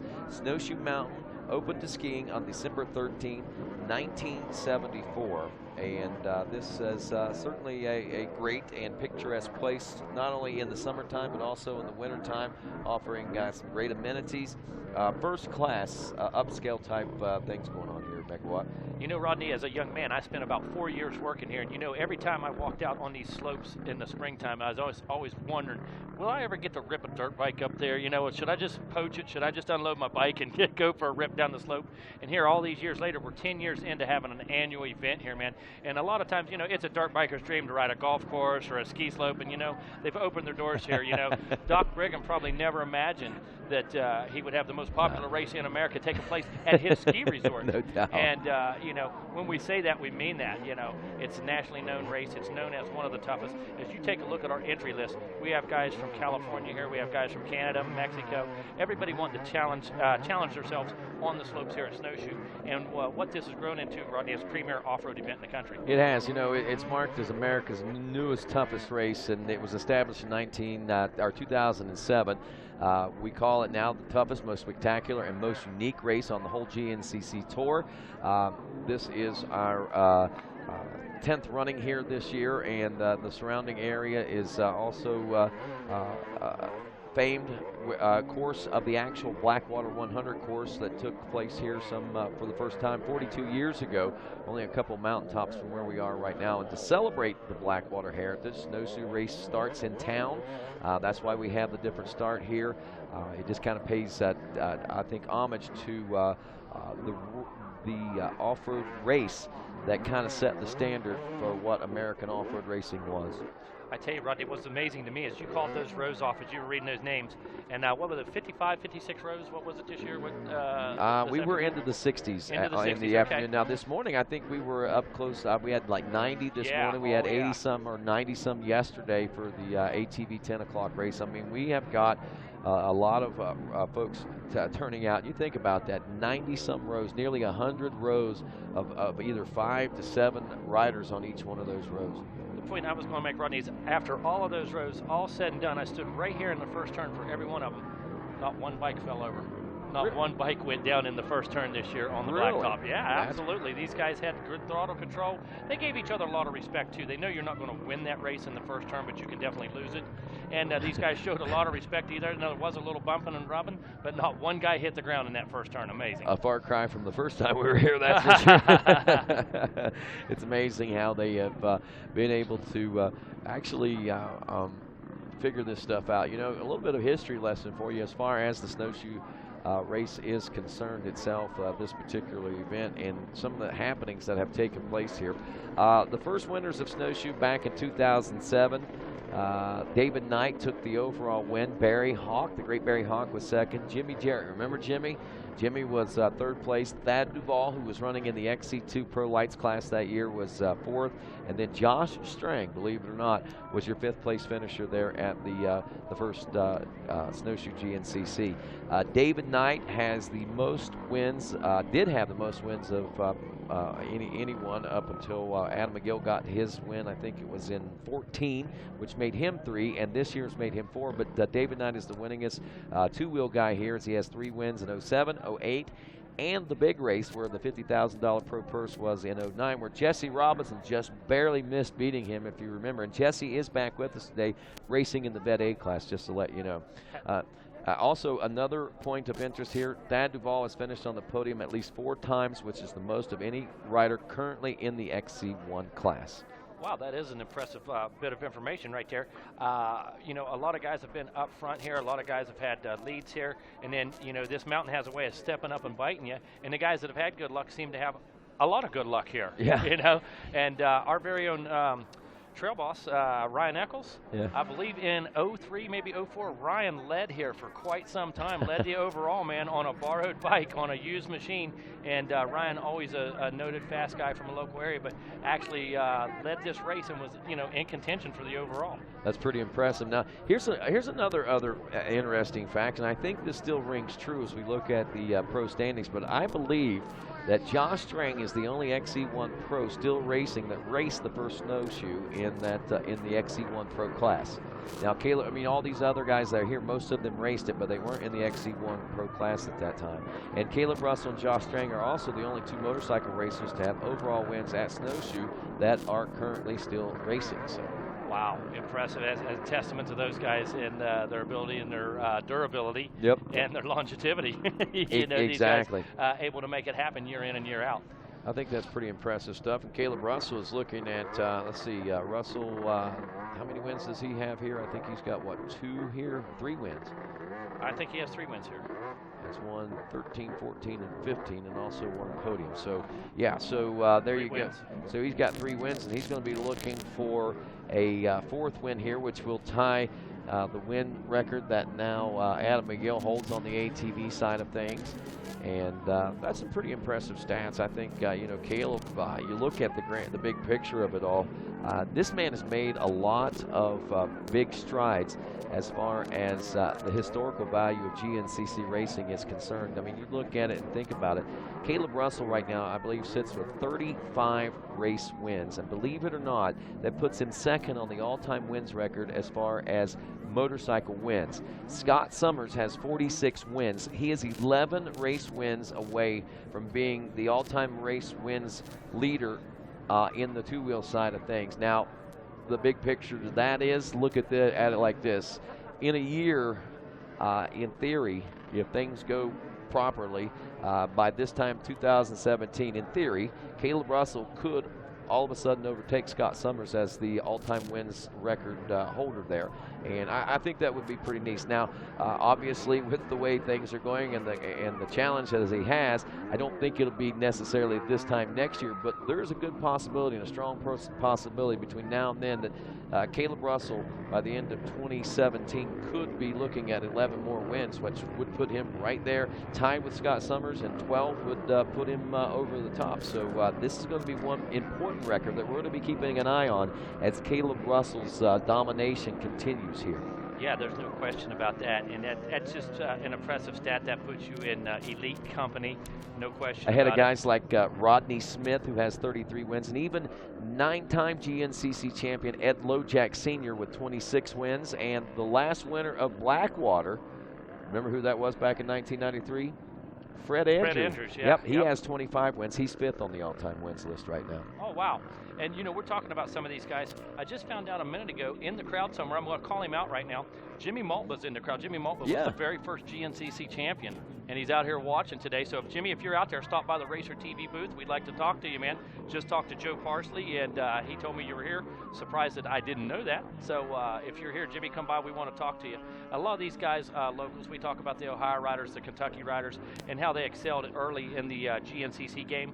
Well, what happened over the years is the guys from farther and farther away wanted to come and prove themselves on our terrain, and what they've done is they've just made this their home series, and now, you know, a lot of times relocating to train and practice out here on the east so they can become more adept at our terrain. So a lot of guys over the years been involved in both the GNCCs and the 100-milers. Well, Caleb Russell making his way toward the pro pits now, it looks like. As we can see, the crowd is still beginning to gather and gathering more over here on this massive hill climb that we've got, and that's where a lot of the crowd is today, as I'm sure a lot of folks spent some time down in the mud hole yesterday, as Johnny and I were talking there a few moments ago. But right now we're waiting on the rest of the field to make their way into sight here, and I believe is that Bollinger making his way into the field of range here now, as he's got the hammer down and pushing up this big long hill, looks like.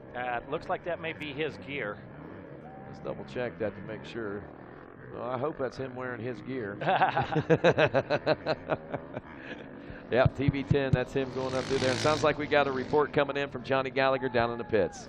Hey, we're down here in the care for Arrive and Ride pits of Thad Duvall. Thad was in here. We got to see him on screen changing out a chain. It was actually this man right here, DQ, doing the wrench work and getting things out. DQ, obviously Thad having a good run going early, was able to take over the lead on corrected time. I believe he was actually back to second when the chain had broken. But tell us a little bit about what happened and how you guys were able to get him back out there and running. Well, what happened is he kind of went over that little jump there coming into scoring, landed. Must have just had a rock up in the front sprocket. It just blew a link completely in half. I mean, no fault of the chain manufacturer, no fault of anybody, just typical Duvall luck. You know, that's what we gotta overcome. One of these days we'll build a bike out of an anvil and it may hold up. But the real question is, if you build this billet bike out of an anvil, can Thad still in fact break it? More than likely. All right, thanks for the update. We see Trevor Bollinger now here into the JCR Honda pit. And we did actually get a chance to inspect this chain. As DQ said, it actually blew a link completely apart, so it wasn't a chain failure. This was actually a damage from a rock or some type of debris in the front sprocket. Thad Duvall out there and charging hard, trying to work his way back and get as many points as he can here today, Rodney, so we'll keep following that developing storyline as it goes. All right, thanks a lot, Johnny Gallagher, and appreciate that. Oh, DQ, David Quillen down there, man. I tell you, a very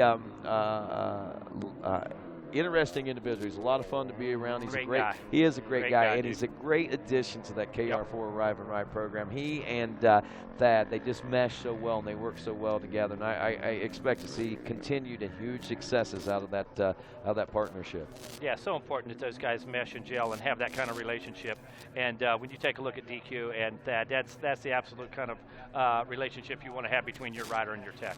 Well, Russell and Bollinger have checked in through the pro pits now. Jordan Ashburn is who we're waiting on next. He was some 2 minutes, 15 seconds back when they checked in at the end of lap number 4, which would be the second full lap, I guess you could say. So we'll be waiting and watching here soon to see if he's still on that pace or maybe picked it up a little bit. But we also see that Brian Sipes was some 51 seconds back in the number 3 spot of the pro class, but 4th place overall. Grant Baylor was rounding out the top 5, about 4 seconds off pace himself.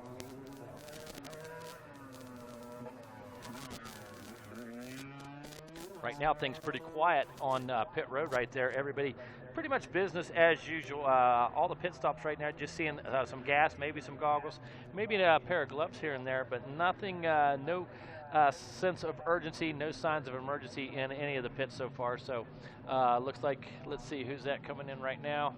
Can't get a bead on exactly who that is, but another rider taking on some gas. Looks like, it might be Jordan Ashburn, we're told. So he's pulled over. He's taken on just simply some gas. Looks like he did get fresh goggles, so back out and at it is Jordan Ashburn. Still got that front fender hanging down just a bit, so not letting that bother him, and back out into the action goes Jordan Ashburn.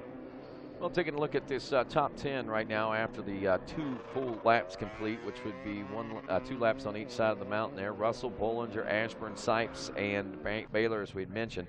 DeLong is 6th, Strang is 7th, Baylor, Stu was 8th. Jesse Grom, now your 3rd place rider in the XC2 Pro Lights class. He is 9th overall, and Thad Duvall, whom was 11th, didn't make it back up into a top 10 overall position in the 10th place position, and and then that's 7th in the XC1 Pro class, but overall is what he's really racing for right now. But as Johnny said, we'll continue to watch to see what kind of progression Thad can make, and you know that he's not going to let that slow him down, though the win may be out of the question or out of the realm of what seems like possibility right now. We'll get to see the true heart and desire as Thad Duvall begins this push here late in the race now as we approach the halfway point of today's race. Actually just past the halfway point, 1 hour and 39 minutes, approaching 1 hour and 40 in megawatt. We will take a look at a class-by-class breakdown here in just a moment, but we should be seeing, I think, these guys checking in for their 5th laps here in just a moment, and that way we'll be able to get a pretty good sense, a little better sense of what's going on up there with the XC1 Pro and well, the top overall riders, I guess, would be the best way to put that. Yeah, as we make our way a little further forward here, get an idea of exactly what we can expect, how things are shaping up, and what we can look for in the second half of this race. And as you know, there's been a lot of action in the last couple laps. When that 2-lap card came out yesterday, I don't care if it was the youth race or the afternoon main event, as well as this morning, the youth race, the 10 o'clock race, a lot of action when that 2 card come out. A lot of things beginning to change. A lot of guys putting race strategy and championship strategy to use. Yeah, and you know, I don't know what things are going to develop here. You know, we don't anticipate a lot of struggles out of the Howard's Hole for these guys. It seems like they, for the most part, have got a fairly secure line through there. They've got a good system of fans down there, and it looks like we got one of the Coastal Husqvarna team riders in. That is the 264 Ryan Sipes, it looks like. So tough break for Ryan, man. This is his first race back after that broken pinky. He says, it was funny, he says, that sounds like a sissy injury. But I guess it was broken in like 7 places. They had to put pins in it and screws, and those didn't hold, so they just had to wait. He expected to be out for only 1 round of racing, and I think ended up being out like 3 or possibly 4 rounds of racing. So he was itching and ready to get back. He said he was only going to be running about 80% right now. He's not really had a chance to be on the bike a whole lot, but he was really, I think, excited about getting back to the GNCC racing and getting back here to Snowshoe. And we did get a chance to catch up with him before the racing started. It's not 100% healed, but I think healed enough to ride. I raced a 2-hour last weekend and did okay. You know, it felt okay, so we'll give it a shot. I'd rather be here racing at 80% than home, you know, sitting on the couch. Basically, not much, just grip strength. As the race wears on, I kind of get, because I'm really holding on with 2 fingers rather than 4. So the grip strength as the race goes on is probably going to get weaker in that, but I'm just going to have to pick my spots and just get tough. Well, tough he is, but man, I think this course is as tougher than some of the equipment out there, as it looks like a clutch system. Is that what they're working on right now, Megawatt? Yeah, that's the hydraulic clutch slave cylinder right there. What that does is that controls the fluid flow and actuates the clutch. So they may have possibly broken that line or busted that housing, either one. Ryan lost his fluid, and guess what? That means you lose your clutch. Yeah, and that's real easy to do with the rocks and things that are out here. We've heard, again, just before Johnny stepped out, we talked about the equipment part of this race as much as the physical aspect of it, and just making it through this particular race. There is Lane Michael making his way up the hill now. There's a rider that we kind of expected to see a little bit quite a few things out of here today as far as maybe not only challenging for the XC2 Pro Lights class, but maybe even challenging for an overall. But right now we look at the overall. Michael is back in the number 11 spot overall. He is running 4th in class right now, which is still a pretty good, respectable run, and it still keeps him in a good consistent range of keeping his hat in the bid for that championship as we head down to the wire in the last 4 rounds after this summer break ends after we get done here. You know, Rodney, we continue to watch him work on Sipes' bike, and what is so interesting to me is Coastal has several riders out there placing really well right now, but you've got Rick Michael, which is Lane's dad, Roger Michael, his uncle. You've got Craig DeLong's dad, as well as Ryan's tech dad. They're all working on that bike as a team to get Ryan back out there. While their riders are still out there racing, these guys are concerned with teammates. Yeah, and that's There's Lane pulling in right now to get a splash of gas. Looks like new goggles. So Uncle Roger and whoa, Caleb goes down. Caleb goes down in the Howard's hole. Look at this. The Coastal guys over there to help him out, get him back going. Wow. Man, what sportsmanship out of those dudes. Picked him right up out of the roots and put him back in action, man. That's camaraderie amongst the teams. Again, you know, we talked about this yesterday. You know, I think about anywhere on the racetrack we can probably think these guys wouldn't afford as much sympathy for them, but I think they all have a silent kind of agreement that let's just get everybody through here and let them race it out on the rest of the racetrack. Absolutely, and that was just awesome to see, because the first 2 guys grabbing Caleb's bike right there had Coastal shirts on. They picked that bike up, held it steady, and away he went. So awesome camaraderie and sportsmanship.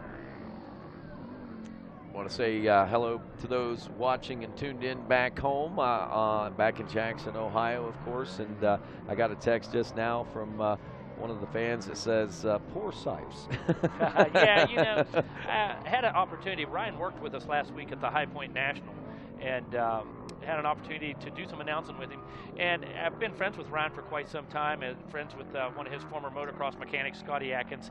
So got to know a little more about Ryan Sipes over the course of last Saturday, and just such an interesting guy who's accomplished so much, and the background so just diverse. And there we are already back out on the track, Ryan Sipes. All righty, man. Some race fans going to be excited about that. See when they check in here shortly just how far behind he is. Russell, Bollinger. Baylor has now moved up into the number 3 spot. He's 2nd behind Caleb Russell in the class, and that puts him 3rd overall right now.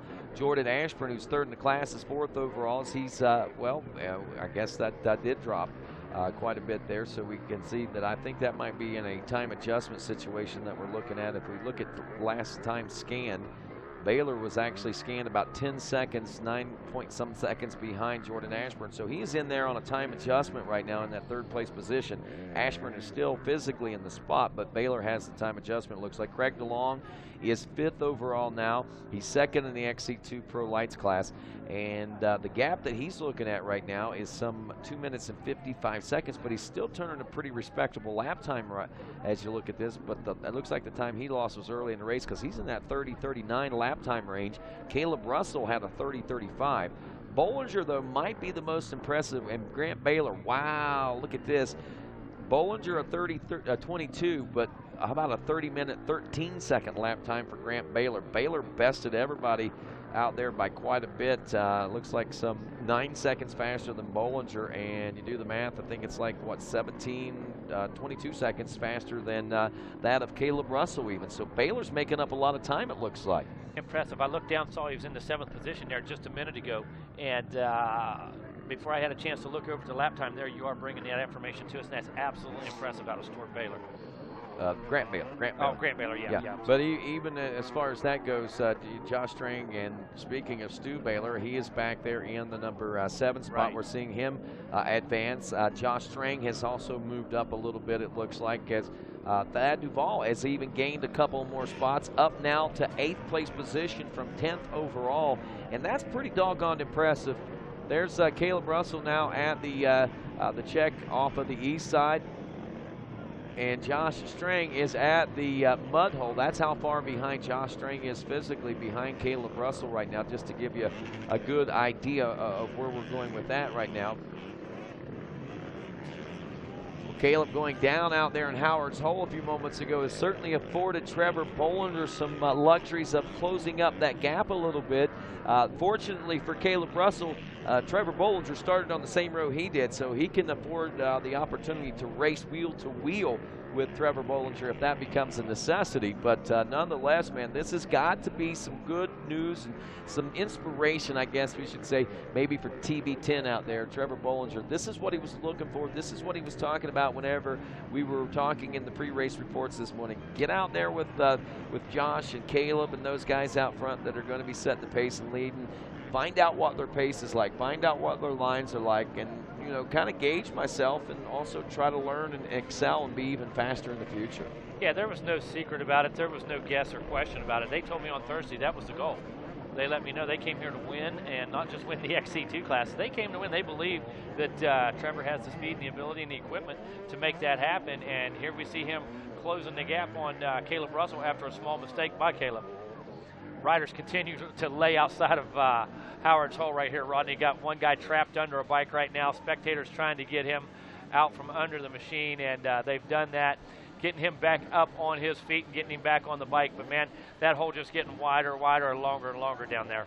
No doubt about it. I want to send a shout out also to Dean Van Leeuwen, who's at home watching today. Said he caught the ATV race in action. Of course, Dean used to be a big part of the GNCC and helping coordinate and set these things up, and certainly miss his presence here with us, but wishing him well and all the great things going on in his new endeavors. But glad to know that he's still got the heart for GNCC. Remaining a big fan. He touched base with me 2 weeks ago during the race. Let us know he's watching. Let us know he's still in touch and what's happening out there. So great to see Dean still involved.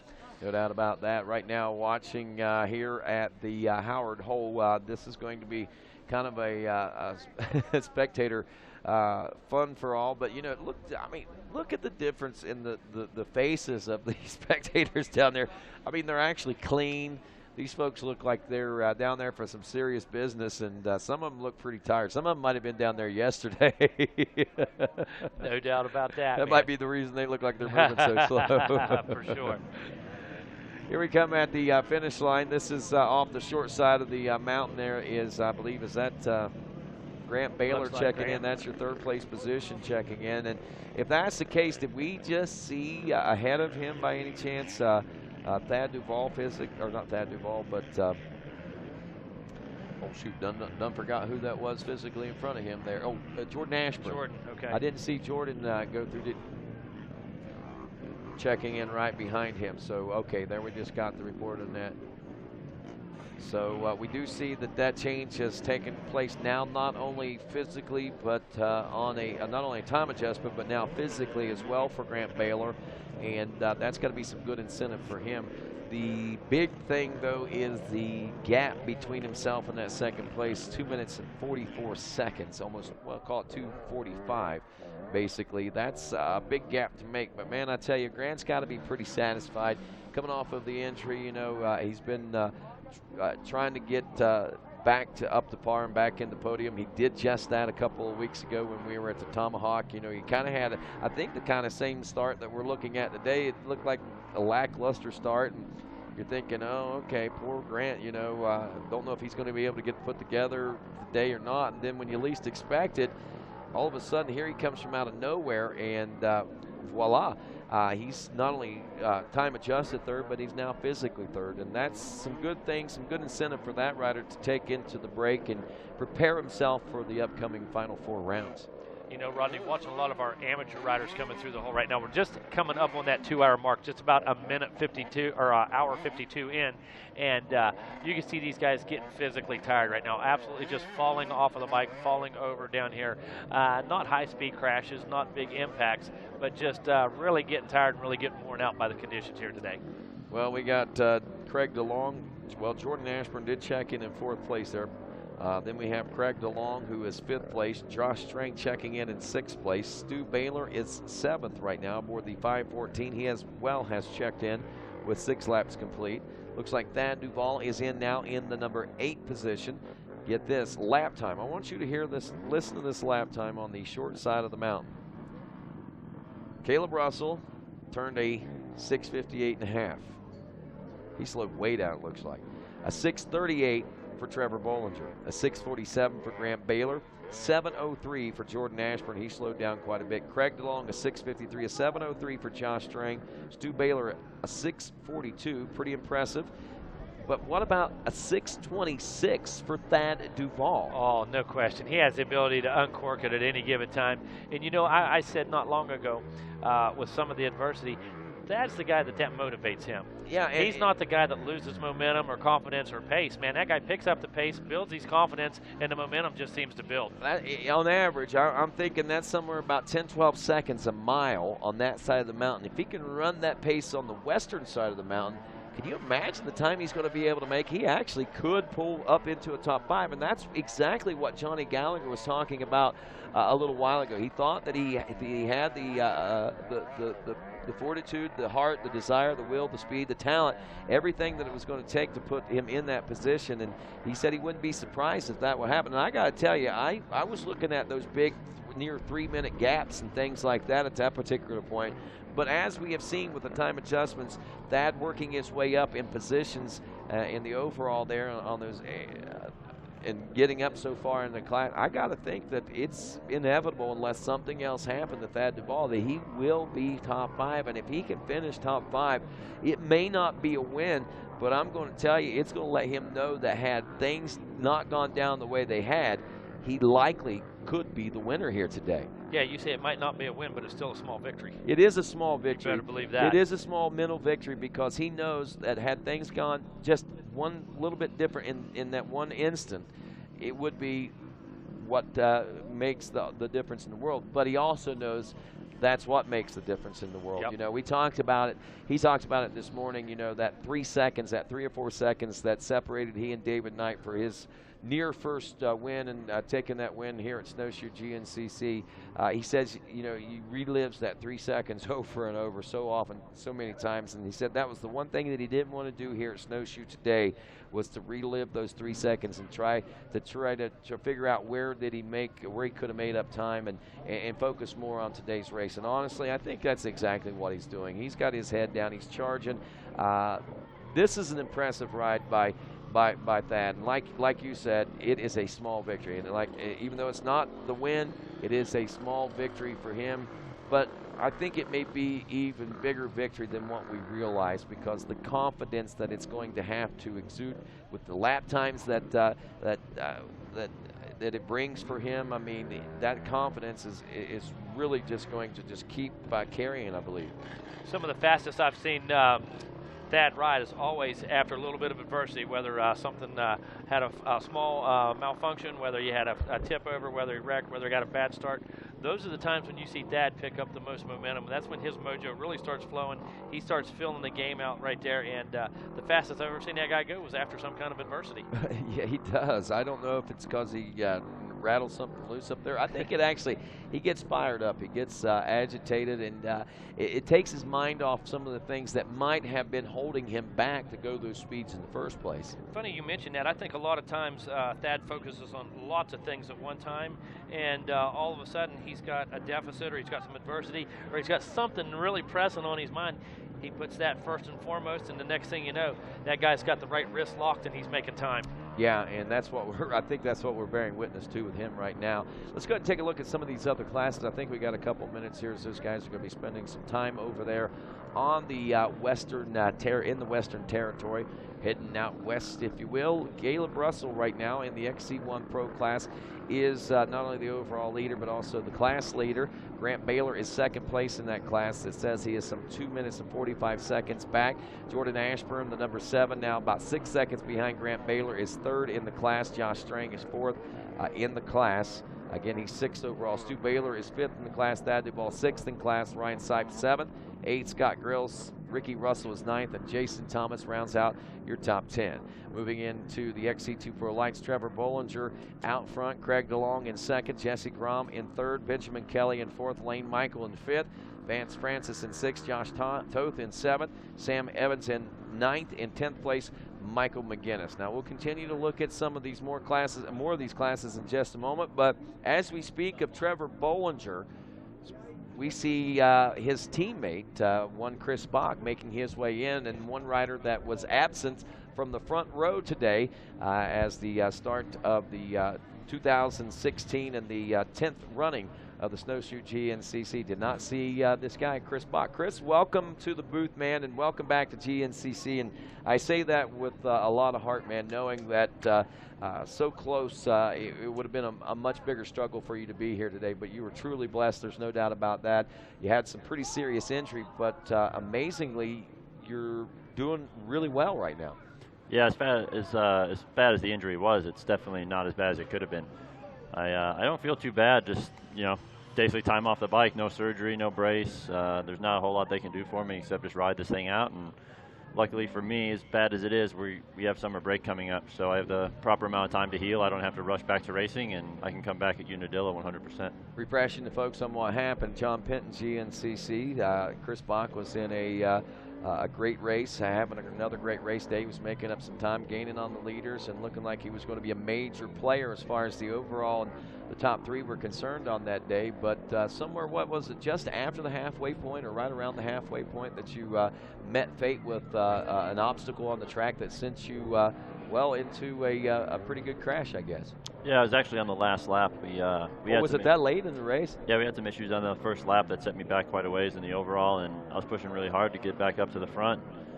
And I was right around 10th OA or somewhere in there, and last lap, maybe right around the 2-mile marker or something, I hit a stump. I don't remember the crash, and I haven't seen video or anything of it, but the people that were there and saw it said obviously it wasn't very pretty. I know that there was a lot of concern. A lot of folks were concerned. The amazing thing is that you got up and you rode away from that crash. Yeah, I don't know how that happened. I guess I have a good poker face or something. But at the time, you know, like I said, it's a serious injury, but I think sometimes people make it out to be a little bit more than it is. Right, you know, right. You hear broken back or broken neck, it sounds scary. But we got to take into account break and fractures are a lot different too. These are fractures, I guess, right? Yeah, and there's you know, on your vertebrae you have the main ring of your vertebrae that protects your spinal cord, and if you break that, that's where it gets pretty serious and kind of scary. But I didn't touch any of those things. My spinal cord and that core ring of all my vertebrae are more than fine. They're completely normal, and like I said, just some fractures and stuff around the outside that nothing they can do for, and it's actually not that uncommon of an injury. So here we are. I think actually Dungy just had the same thing happen to him, just one vertebrae higher than mine. We actually have the same injury out the same amount of time, and same deal. You know, nothing you can do. Well, that's a tough break for you, but like you say, it's you know, you got to miss a couple of rounds, but it couldn't come. If it's going to come, it couldn't come at a better time because you got plenty of time to get healed back up and back on the bike. Let's talk a little bit about what's going on over in the JCR pits today. I know that you guys got to be pretty stoked with what's going on with Trevor, man. He's got himself right in a perfect position. I mean, I think the race plan is working out exactly what you guys, I think, talked about heading into this race. Yeah, Trevor's having a great day. It's actually, I was a little bit worried for him starting on the first row. It's actually quite a bit of an advantage to start on 2 or 3 because you get that time gap, and all you have to do is get up front. And if you can see those guys in that first row, you just sit on and you can let them make the mistakes and let them kind of have their issues, and it makes your day quite a bit easier. But he started up front. Looks like he got right in there behind KR, and he's just been trailing him all day, looking really good. That's amazing. Good stuff for him. Johnny Gallagher, I know, joining us here in the booth now. And Johnny, being out and about, what kind of things, what's the atmosphere over in the pro pits with the rest of the guys right now? Well, it seems there's a lot of activity over there. Obviously, I was down there doing the fuel stops and tried to check in with you guys on some updates. Unfortunately, the microphone was not agreeing with us. I kept tapping and no one was listening. So, not that you weren't listening, it wasn't coming through. Right. So, I did get a chance to speak with Ryan Sipes, which would have been really cool. Unfortunate for him, but while they were working on that machine, I was standing behind the camera speaking with Ryan. Got an update from him. Lap 1, that clutch master cylinder or something in that clutch system, called it a day. He has been riding without a clutch since then. He said his plan or his way of dealing with that was whenever he would come to an incredibly difficult section where he knew he was not able to traverse that section without a clutch, he would stall the bike on purpose. And then he would click it into neutral, figure out his plan, start the bike up, slam it into gear, and take off again. So obviously the fact that he was still able to be running solidly in the top 10 doing that shows that he's got quite a bit of speed and ability in reserve. I expect to see, similar to Thad, the way Thad's charging up through the pack, I think we're going to see a charge out of Ryan Sipes as well, now that he has a properly working motorcycle. Well, I'm sure he's got to have the level of frustration rising. That gets the adrenaline pumping, and oftentimes that adrenaline is what helps these riders find the speed. And with him being already dialed into what's going on, and a fluid rider as he is, he can utilize all that to his advantage. Right now, we're going to take a look at some of these other classes real quick, guys. So keep an eye on what's going on here on the screen, and we'll be right back to talk a little more with Chris Bach and Johnny Gallagher. But right now, we look at the 4-stroke A lights bike. Dustin Simpson, Lloyd Leonard, Hunter Shelton, Braxton McGee are your top 4, and Tyler Braniff rounds out 5th place there. 6th place, Tristan Landrum. 7th place will be Trey Jefferson. 8th spot will be Connor Keegan. 9th place, Spencer Berkey. And Colin Keegan rounds out your top 10 in the 4-stroke A lights class. 4-stroke B lights, Colton Cup, the 91, getting pretty good things going on there. Has a 3-minute and 7-second lead over Justin Murphy, the number 97. Troy Lieberman, the 299, is running in the number 3 spot. Brendan Poling in 4th. 258, Bolton Beroth is 5th. In the 229 of Hunter Williams in 6th. 7th, the 700, Jason Lipscomb. 8th, the 372, Garen Mall. 9th place, the 401, Britton Laird. Rounding out the top 10, the 656, Chase Snyder.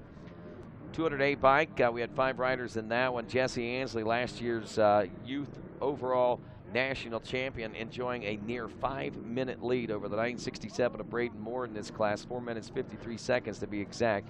Moore then has another 4 minutes and 2 seconds over Jay Snopp, the 317, who's 3rd. 722, Chase Hayes is in the number 4 spot. And Zach Hugel rounds out the top 5. Going the 200B class now. And we'll see if we can't get that one to load up. There it is. Adam Parker leading now. Wow, 7 minutes, 39 seconds over Cash Jacobs, the 417. Hank Hayes, the 539, in the number 3 spot. The top motocross star in the amateur ranks, as well as becoming a top GNCC off-road star. Denver Martin, the 358, in that 4th place position. Nathan Davis, the 463, is 5th. 6th place, 406, Andrew Kent. 7th spot, 128, Jordan Overfield. 8th place, the 477, Chase Colville. 9th place, 357, Johnny Manera. And rounding out the top 10, 311 of Teague Securo. Looking next at the 258 bike class, it is Alex Teagarden on the 309. Over JoJo Bowden, looks like by about 4 minutes and 36 seconds. 36 of Christopher Venditti is another 9 seconds back in 3rd. 4th place, the 45 of Sean Benhart. Owen Guys, the 322, is 5th. The 43, Andrew Boggs, running in the 6th spot. 411, Matthew Keeper is 7th. 8th, the 57, Brewer Carley. Ryan Slopko, the 215, is 9th. And Cole Harpstreet rounds out your top 10 in the 250A class. 250B class, Nick O'Brien, the 848, leading Matthew Davis now by only 27 seconds. Those two, though, have about an 8-minute lead over the 3rd place ride of the 203 of Edward White III. James Harshberger, the 144, is 4th. Little Timmy Steiner, the 236, in 5th. Michael Adam, the 379, in 6th. 7th place is Kyle Prismont, the 248. 8th place, 421, Keith Mitchell. 9th spot, the 350, Cody Martin. And rounding out the top 10, Jonathan Harker. Open A class, Dual Murphy leading on board the number 49. Brandon Higgins, the rider, back in 2nd place aboard the 897. There's about a 2-minute gap on that, 1 minute and 58 seconds. We're looking at 732 of Michael Pillar, who is 3rd. 4th place, the 48, Brady Myers, in the number 5 position. The 397 of Tyler Soriano. Open A 6th place then is the ride of Dylan Rash. Connor Smith in 7th place position. And back in the 8th place position, Vincent Smith aboard the 44. 9th spot, the 846, Tommy Henderson. Spencer Hoyt rounds out the top 10. Open B bike, Dominic Jarvis. Dom Jarvis looks like the 373 has has a little over a 2-minute lead over Zach Perry, the 812. Back in the number 3 spot then, the 807 of Craig Daft. Matt Brufferly is the 4th place ride aboard the 720. 362 and 5th is Augustus Deal. 6th place, 710 of Brian Shell. 7th spot is the 837 of Jared Shiley. Teddy Roney, 543, is 8th. 479, Ryan Gross is 9th. And Ryan McManus rounds out your top 10 in that Open B class. The Vet A 30-plus class, Joe Marsh, taking the lead over Jesse Robinson, it looks like, by some 2 minutes and 13 seconds. Looks like Jesse still working on this fifth lap, or the lap, looks like would be working on his third full lap, I guess. But regardless, Joe Marsh, Jesse Robinson working on that half a lap there on the long side of the mountain. Tom Truxell, the 801, was third. Albert DeMott was in fourth. Ryan Inman in fifth. Jesse Arsenal in sixth. Fabian Berarda, the 68, in seventh. Chris Levin is eighth aboard the 531. Eddie Lojak Jr., the 81, in ninth. And it looks like Joe Dean rounds out your top 10 aboard the 455. That B30 plus class, Bill Zavendi leading the class there with the 367, Jared Hoffman. 415, Joshua Doman is third. 414, Mike Barber in the number 4 spot. 424, Wesley Lance is fifth. 778, Nathan Kaufman in sixth. 181, Andrew McQuaid is seventh. In the 8th place position, Glenn Hayes, the 440 ride. The 9th place, 106 of Larry Hopper, and Stephen Young rounds out your top 10 aboard the 352 in the Vet B class. Senior A class, Bill Atkinson, the 331 out front of shotgun. Sean Remington now only about a minute and 21 seconds. As James Bennett, the 3rd place ride. 495 is Rob Brown. That's Moto Fro, if you will. 5th place then is James DeBerry. 6th spot, Patrick Tobin. Patrick Davis is 7th aboard the 369. 501 in 8th is Roland Awad. 9th place, 360, Josely Catius, and then we got 10th place of Gary Robertson, the 306. Senior B, real quick, David Galliano, Christian Broomball 1 and 2, Eric Robinson in the number 3 spot. 4th place, Darren Darmos. Jeffrey Flynn is 5th. 6th place then is Gregory Richardson. 40 Senior B class, 7th place, Devin. Devin Ferguson. Gregory Richardson was 6th, if I missed that. Daniel Cleveland is 8th. Stephen Gulick is 9th, and Hector Snethen rounds out your top 10. And the Junior A-B class, Nick Mellinger, Joseph McCarty, Clint Masters, Josh Lewis, and Randy Roberts, your top 5 there in that one, as we check back in with what's going on here on the screen right now. Again, in booth with us today, JCR Lucas Oil Racing Hondas of this guy right here, Mr. Chris Bach. Johnny Gallagher also is here with us. Megawatt Matt Watson out and about. And Chris, again, keeping an eye on this race. I know you and Johnny were watching some of the things going on here on screen. What did you take notice of? And right now I got a question. Does it bother you that bad that you're not out there? Yeah, I felt pretty good about the race and being able to spectate my first GNCC, I think maybe ever. And I was pretty sad there when the guys were getting ready to go line up, and I wanted to go race pretty bad. And sitting here looking at Howard Toll on the screen, it's looking pretty bad, but I think we've seen it worse in years past, and the track looks really good today, in my opinion. Except for that guy.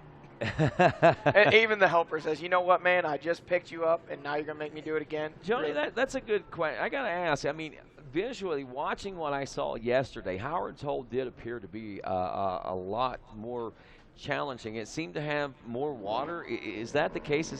Was it actually muddier yesterday? Is that Caleb? Yep. Yeah, here comes Caleb. And again, the water we see right here on this ski slope is indicative of the water down at Howard's Hole as well. There definitely is more water, but like Chris said, I don't necessarily know that it was more challenging. I think it was just a different type of challenge. In the past, we've seen a lot of mud, a lot of rocks. Now those same dangers and same hazards are still there. They're just kind of buried under the water. So it's just a different element, I think, that you have to contend with. But Caleb Russell doing it best right now, out front, charging. He's continuing to try and open up as much time as he can over the number 10 JCR Honda of Trevor Bollinger. And then it is obviously Grant Baylor, who's now worked his way into a podium position overall.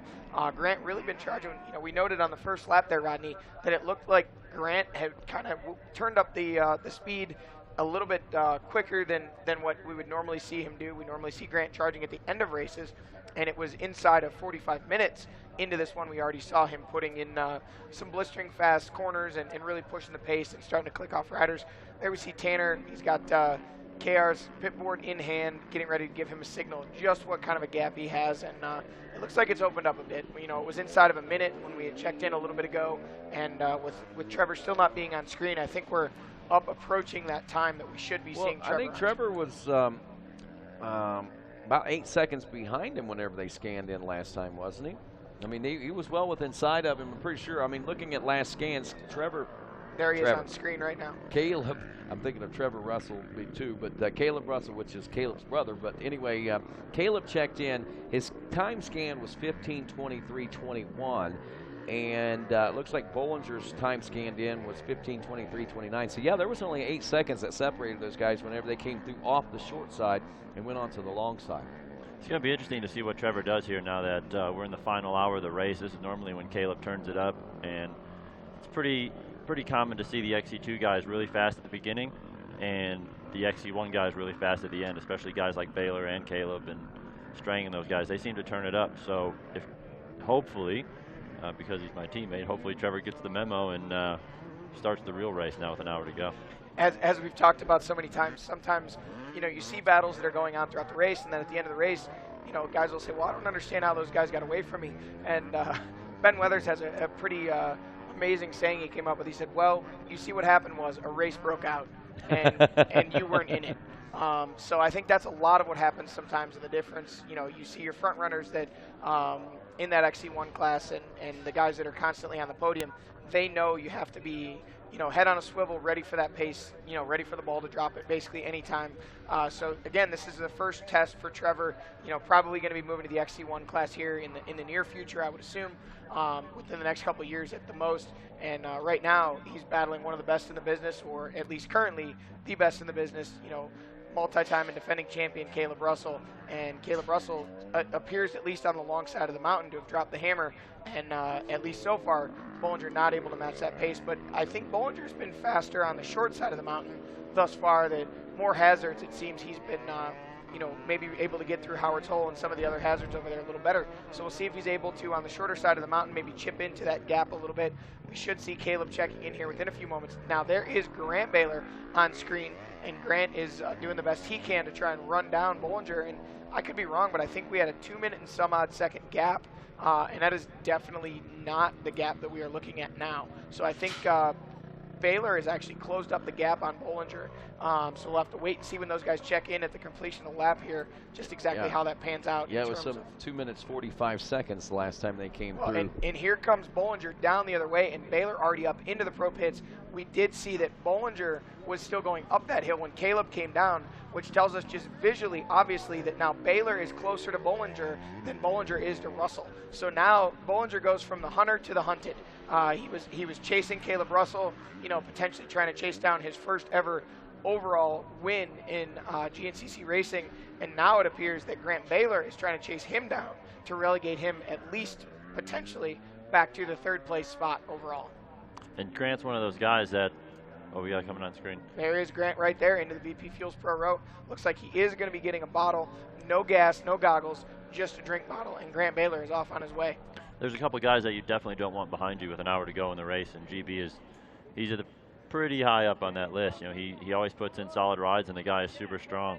So it's and Trevor's going to need to pick it up here, and I don't know what happened to Ashburn. Ashburn was behind Grant, and we haven't seen him come through yet, so maybe something happened to Ashburn out there as well.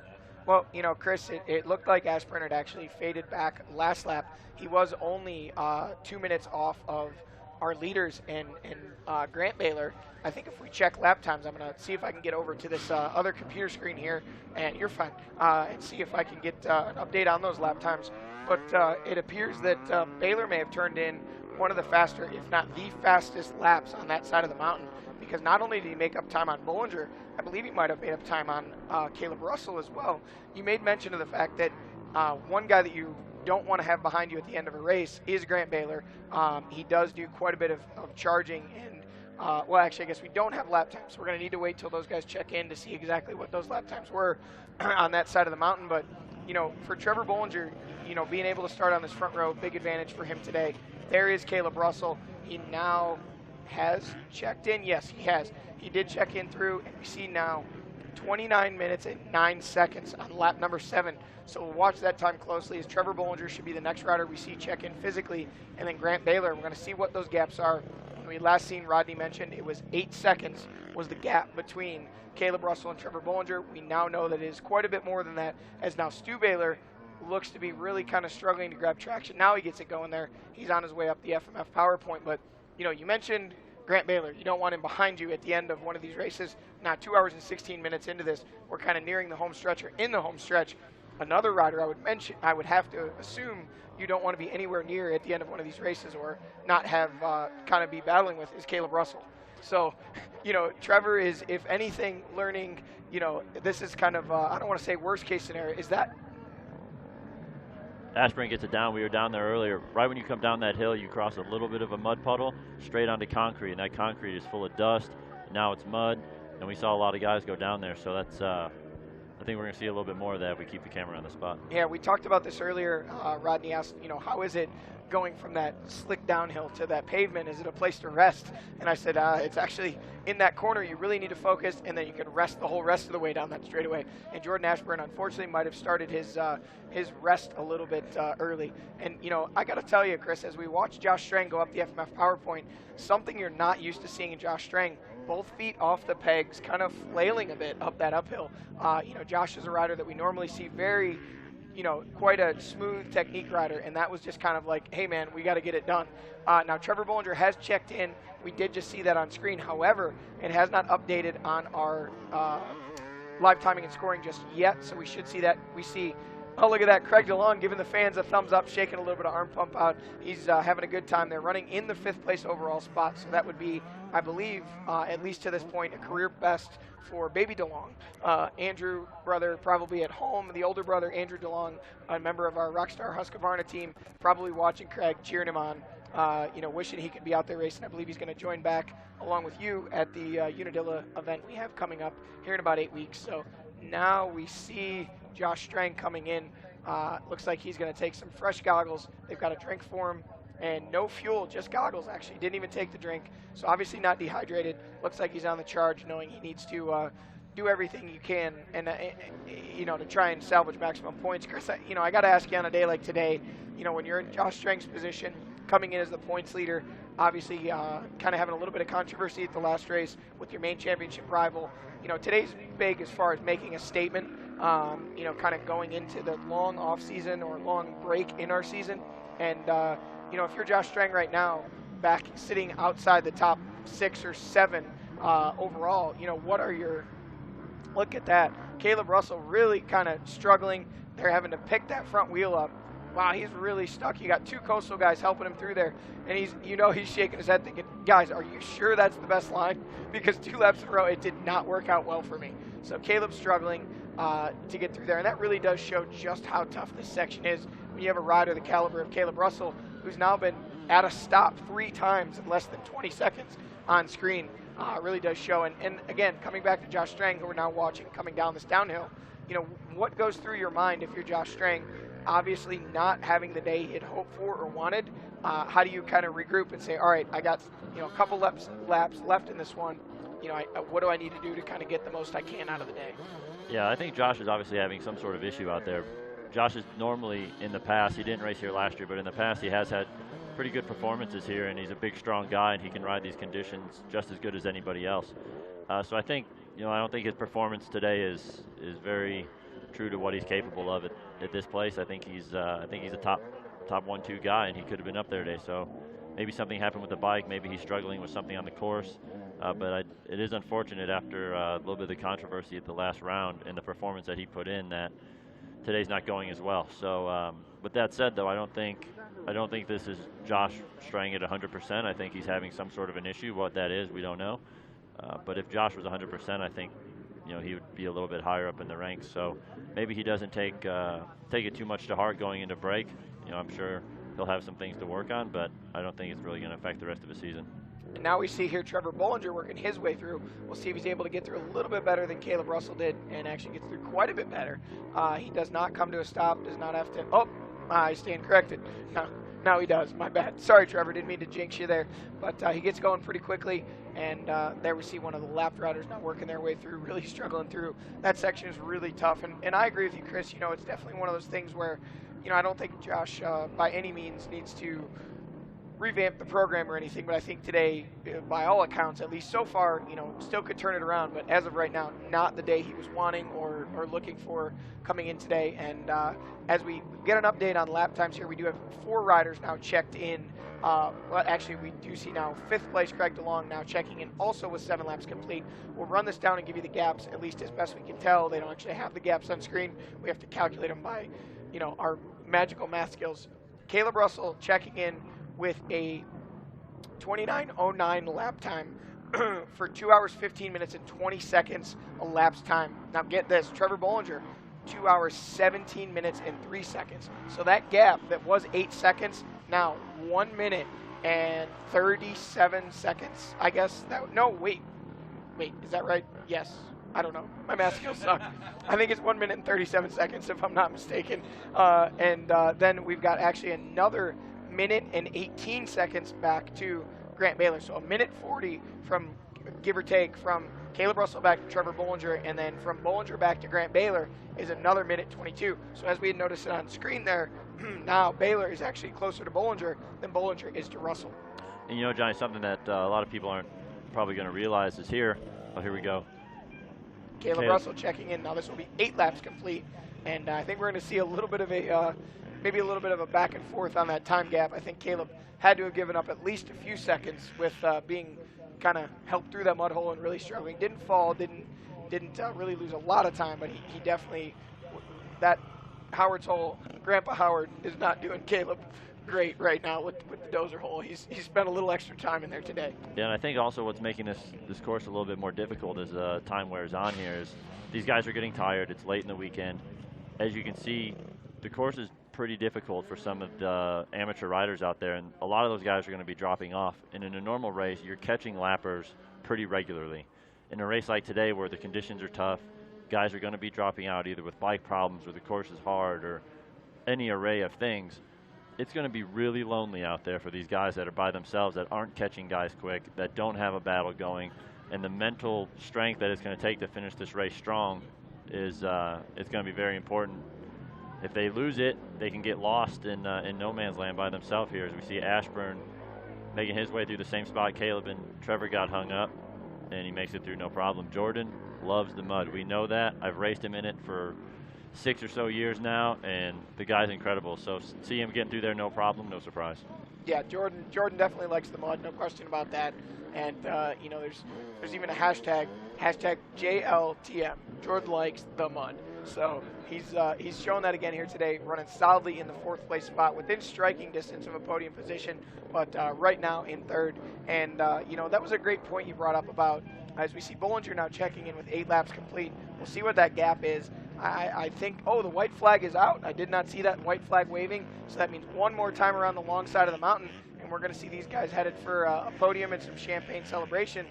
And looking as of right now, like this guy right here, Trevor Bollinger, going to be on the podium and very likely, although still within striking distance of a win, as we try and get the live timing and scoring to update. He was 1 minute and, here we go. 22:06 was the check-in time for Caleb Russell, 23:52. So a minute and 46 seconds. I'm good at that math. I got that one. Minute 46 is the gap from Caleb Russell to Trevor Bollinger. We will wait and see what the gap is back to Grant Baylor. So we expect, last we had seen, it was 1 minute and 18 seconds. So we'll see if Baylor has been able to chew into that gap of Bollinger any further, because I got to believe that, as you pointed out, these guys are starting to kind of get lost in no man's land out there. They don't have many lappers to pass. And, good insight there, Chris, because I got to say that was kind of the case for us yesterday. I was fortunate that on the last lap I was racing with a couple other riders, both on time and physically. I could see them on the track. They could see me, so it kept me pushing. But we did not pass that many lappers. I think a lot of, as we talked about, America's toughest race, a lot of these guys don't even complete this race. So, it's just a matter of trying to get yourself that carrot. And when you're out there and there's other bikes, even if they're not racing with you, you're kind of racing with them. You're using them as a carrot. You're saying, all right, there's a lapper up there, 30, 40 seconds ahead of me. I'm going to see how quick I can catch him. And you don't have those yardsticks to go by when there's so few riders on the track, because many of them are off to the side of the track licking their wounds saying, man, America's toughest race got the best of me. Yeah, and also when you're coming to these sections like we're watching right here at Howard's Hole, you see a lot of the spectators that made their way back up towards the village here to get ready for the podium. It's really lonely down there as a rider when you come into a section like that and you're trying to battle for a win or top 3. And you come in there and you're used to seeing your team guys, or you're seeing all these spectators that are there to help you out. As we see Strain come through here now, he's got the coastal guys there to help him out, but there's not a lot of spectators down there. He's basically going through this hole, which is much longer than what you can see on the TV right now, all by himself. He's got to make the line choices, and it gets very lonely. You get down there, you get hung up once, and there's not a lot of people cheering at the end of these races, and it's just very mentally tough. So these guys are going to really have to push through, and it's going to be interesting to see if Trevor can overcome that. This is going to be the first time that he's ever not had that immediate carrot to chase, where he's hunting down XC1 guys and picking them off as the race goes on. He knows he's going to get the board that Caleb's inching away a little bit, and I'm sure the guys are going to let him know that GB's on the charge, so he's going to have to pick it up, and that's going to be pretty hard to do when you can't see what you're chasing. And it actually happened to me here last year. Thad got me on the last lap. It's unfortunate he had some issues today. Thad really rides well here, and that adjusted time on that last lap, I was riding by myself, and Thad was chasing me, and he was able to edge me out right at the finish for a podium, and good ride for him. Unfortunately, we haven't seen him on the TV. I was down in the pits and saw he had the chain issue, so hopefully he is back in the side of the top 10. Yeah, he is 10th when we last checked in at the end of lap 6, and now as we look down through here, we've got, and now 10th place checks in, and it's Benjamin Kelly. So it is not Thad Duvall. Thad Duvall has fallen back out of the top 10. So we saw him charging up through, and I believe Rodney had said he was up as far as 8th, and now he's actually back outside of the top 10. So unfortunate for Thad Duvall.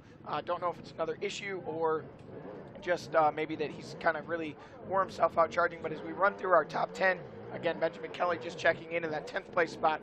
Ryan Sipes in 9th. Jesse Grom in 8th, Josh Strang 7th, Stu Baylor Jr. in 6th, Craig DeLong in 5th, Jordan Ashburn 4th, Grant Baylor in the 3rd place spot, Trevor Bollinger 2nd, and our overall leader at the moment is Caleb Russell, out there with roughly a 1 minute and 46-second lead over Trevor Bollinger, the JCR Honda rider, again in 2nd, and your XC2 Pro Lights leader. So those guys are, and here we see, look at this, Chris, you know, this guy right now, when he came through at the top, you got to keep in mind, he got the 2-lap card. So he's thinking, man, only 2 more laps. This is almost over. Oh, no. That is DQ. He's really getting his air miles in today. He's in search of Thad Duvall. Got to be frustrating. So, again, I asked the question of DQ. Oh, DQ, did he go down or did he save it? I think he saved it. All right. Good. DQ's got good footwork. That is one of our GNCC track crew, Griff Cotter, going down to oversee the process, see if they can possibly get Thad Duvall going. And this guy, still trying to get going. This is the rider we saw just a few moments ago here. Now we're looking at, I believe, Chris Douglas in the VP Fuels Pro Row. Douglas circulating somewhere still inside the top 20 overall, I believe. As we check in and run down through, things are really spread out. When we last checked in with Douglas, he was actually 21st overall, but we may see him now back into the top 20 with Duvall's departure from the race, at least for now. There is Jesse Grom on screen. Making his way. He's on that new KTM ride, and so far, not a bad day for Jesse. I don't think he's having the best day that he was hoping to have, but as you see, he's taking his time. He's making it through, keeping that machine moving, and I think he might end himself up on the podium. For Ryan Sipes, there are 2 things you do not want to have go wrong at this race, and that is to lose brakes or your clutch. And Ryan Sipes lost his clutch. I had brakes go out here one year. It was absolutely terrible. Hardest race I've ever done without brakes on these big climbs, and I could not imagine going around this track without a clutch. I don't know how you get that thing up these hills without being able to modulate that power, but somehow Ryan's doing it. And no, they've repaired that machine. They put a clutch. They put a new clutch slave cylinder on and a new lever assembly. Everything. It is a complete new clutch on there. I obviously I can't say for sure that it is working properly, but they did repair it. They swapped out the system. I think, Ryan's still inside the top 10 overall, sitting 9th with after even coming in for the repair. So I'm sure that's it's not a super fast repair, but the Coastal guys got it handled in a timely manner, and he's back out there salvaging pretty valuable points. You know, interesting what goes into keeping these guys rolling during a race as tough as this. I saw that, you know, obviously the way that the hydraulic line on that hydraulic clutch runs, normally it's under the tank, it's tucked in near the frame. When those guys put the new system on,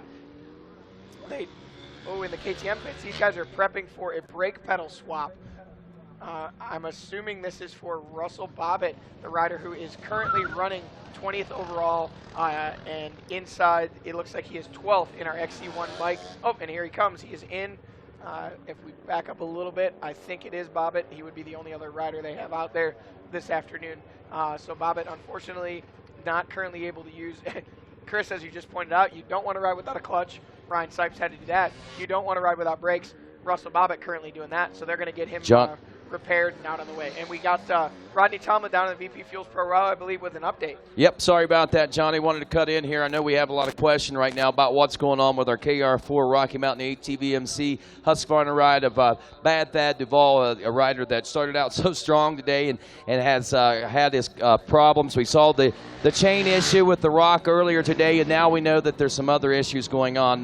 We lost a lot of time out there, and we're with Chad Duvall, Thad's dad, down here in the pits. What's going on? I understand that you can't get the bike running?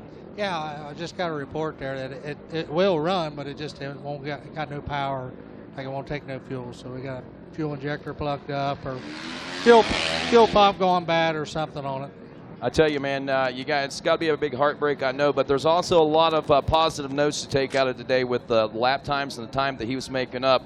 It may be tough on you guys, but you got a lot to look forward to when we hit those last 4 rounds, it looks like. Yeah, we're definitely thick-skinned after after being at this for years. So, we just kind of learn and see what we need to do to, make the thing better and come back and start swinging at the next ones. All righty, sounds like Bad Thad is having some bad luck here today again late in the race. We'll see if he can get it going back and maybe finish this one and score some points in the end. But right now it's not looking so good. Johnny? Absolutely. We'll keep an eye on that. We last saw that Thad was in the 8th place overall spot. Now as we check in again, our top 10, and now it looks like we have our top 16 riders checked in overall. At least Caleb Russell, Trevor Bollinger, Grant Baylor, Jordan Ashburn, Craig DeLong, Stu Baylor, Josh Strang, Jesse Grom, Ryan Sipes, Benjamin Kelly are your top 10. 11 through 20 is Vance Francis, Ricky Russell, Josh Toth, Lane Michael. We do see... No, not... Almost looked like KR, but Chris it Bach getting used to the monitor life here in the RacerTV studios, gets all excited, thinks we have Caleb Russell coming in. Chris, that would be about 15 minutes early if he was showing up on there. Almost, so close. One thing that we know here at Snowshoe, we've got some awesome racing up on this mountain now for 10 years, and with so many activities here throughout the weekend, including the beautiful scenery up top, the village, so many things going on. What more could you add to make it even better? Well, the folks from the ISD fundraising efforts have gotten together, and on Friday, many of us played in a golf tournament to raise funds to get our American team over to the International 6 Days Enduro, which I don't know exactly where it's located this year, but I'm sure we can get an update on that. And I think we checked in on exactly how all that stuff went down on Friday here. We got a little feature on that. All right, we're here at the Snowshoe Ravens Golf Course, having a great time here at the ISD Golf Fundraiser golf tournament. So this year we got lucky with the weather. It was looking bad yesterday, but the greens are okay condition and everyone's having fun so far. And it turned out to be a beautiful day. So couldn't wish for a better weather for today.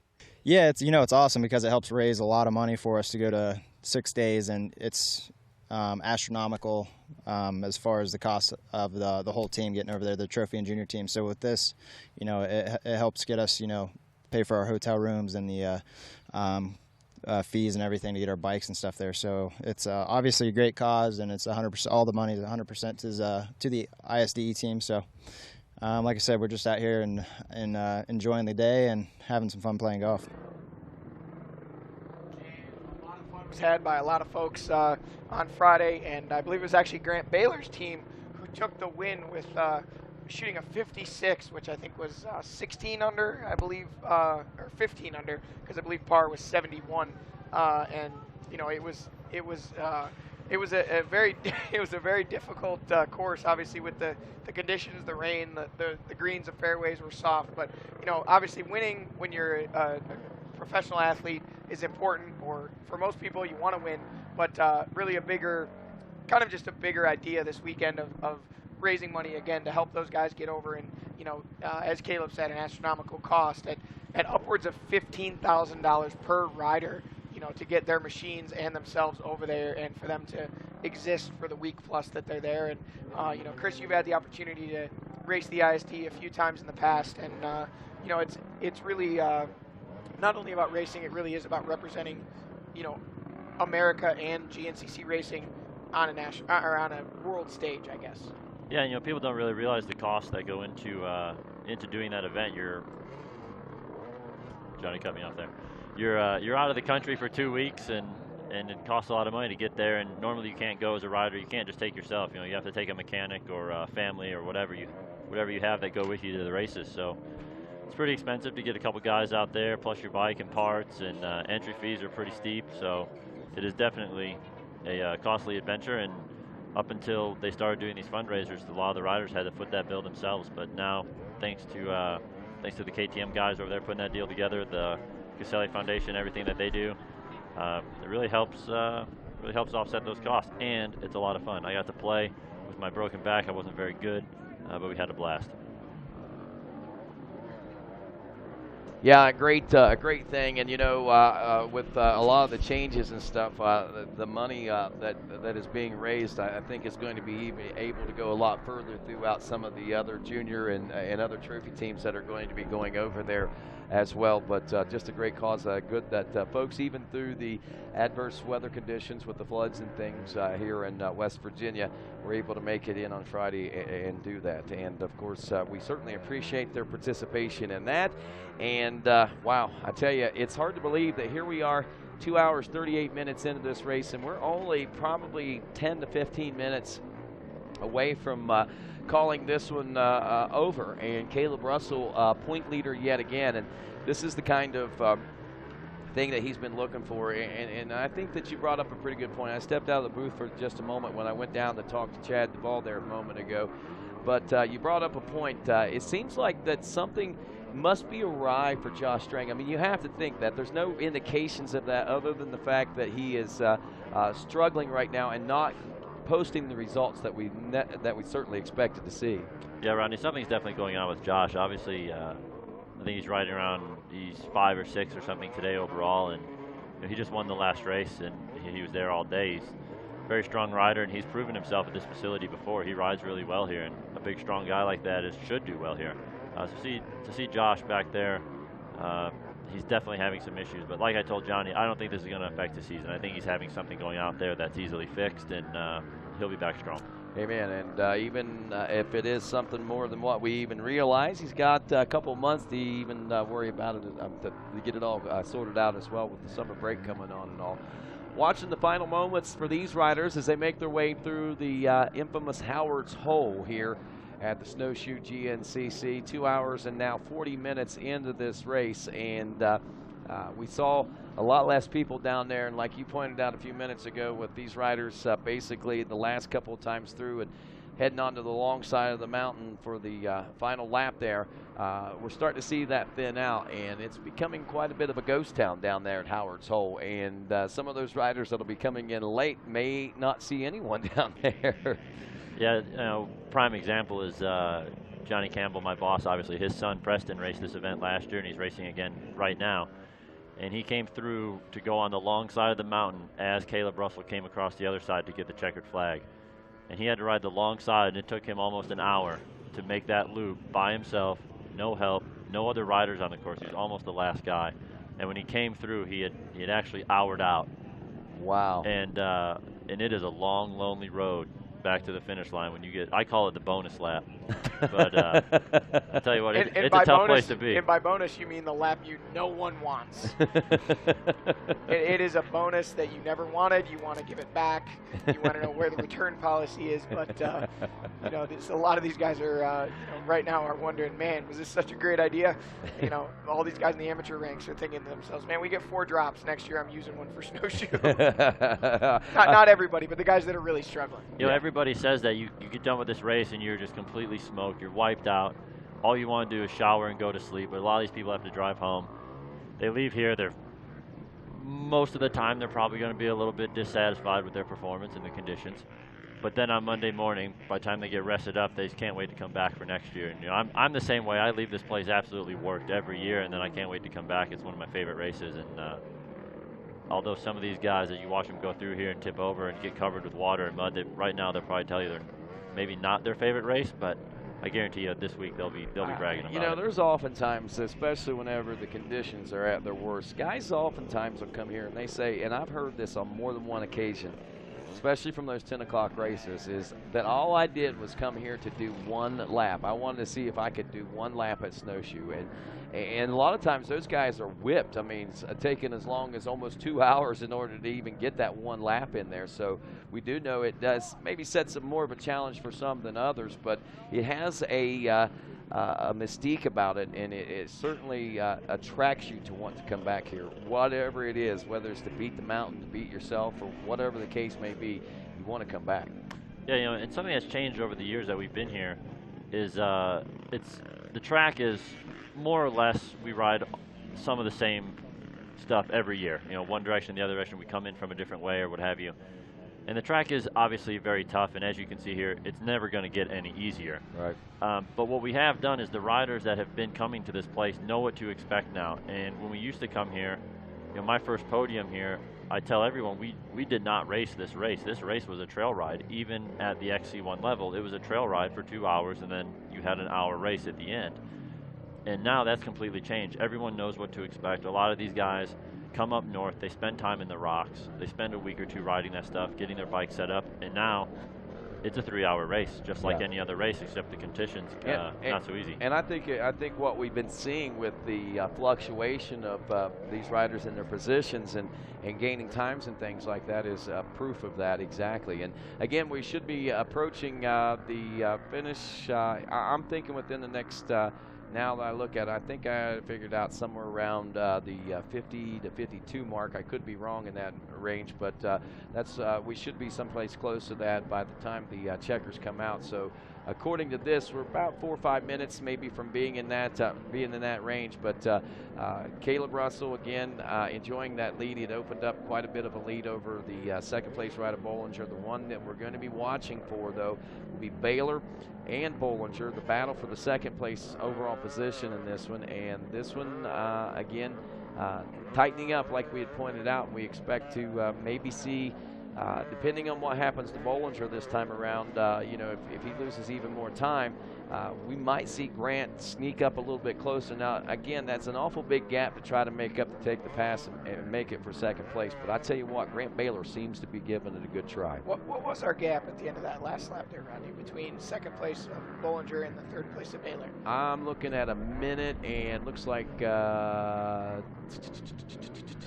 15 seconds, I think it was. So it basically stayed the same on lap 7 because it was a minute 18 when they went over to the Howard's Hole side. And here's another interesting point to point out. You know how Baylor was turning those blistering fast laps of about 30 or so seconds faster than everybody else. Their lap times have kind of evened out. Bollinger turned a 6:48 on that side of the mountain, a 6:44. So Grant didn't really make up a lot of time there, like you said. But yeah. Go ahead. Something that Grant has going for him is he's been in this position before. This is actually pretty standard issue for Grant to turn it up late in the race like this. Trevor's in a position he's never been in before. He has no idea what to expect on this last lap. Doesn't know where his pace is. He's out there and he's just giving it his all, and he's hoping it's enough. Whereas Grant knows exactly what his strategy is. He knows his lines. He knows where he needs to go. And as far as Trevor's concerned, he just needs to pin it everywhere. Yeah, and the thing too, that side of the mountain, like that, if Trevor does go with that mindset and he pins it everywhere and makes a mistake or something, then that's going to allow Grant to make up some time. But also on the long sides, we saw that kind of stuff taking place over there where Grant was actually making up the minute or the 30 and 40 seconds of faster lap times. And, it's possible it could happen, especially if maybe Trevor does get a little bit too lax in that second spot. I think it's really going to take a mistake for Bollinger at this point. With a minute and 14 seconds or whatever it was, Grant has been able to make up, 30 seconds, 45 seconds on the long side of the mountain, the west side. And but it's a far cry from 40 seconds to a minute and 14.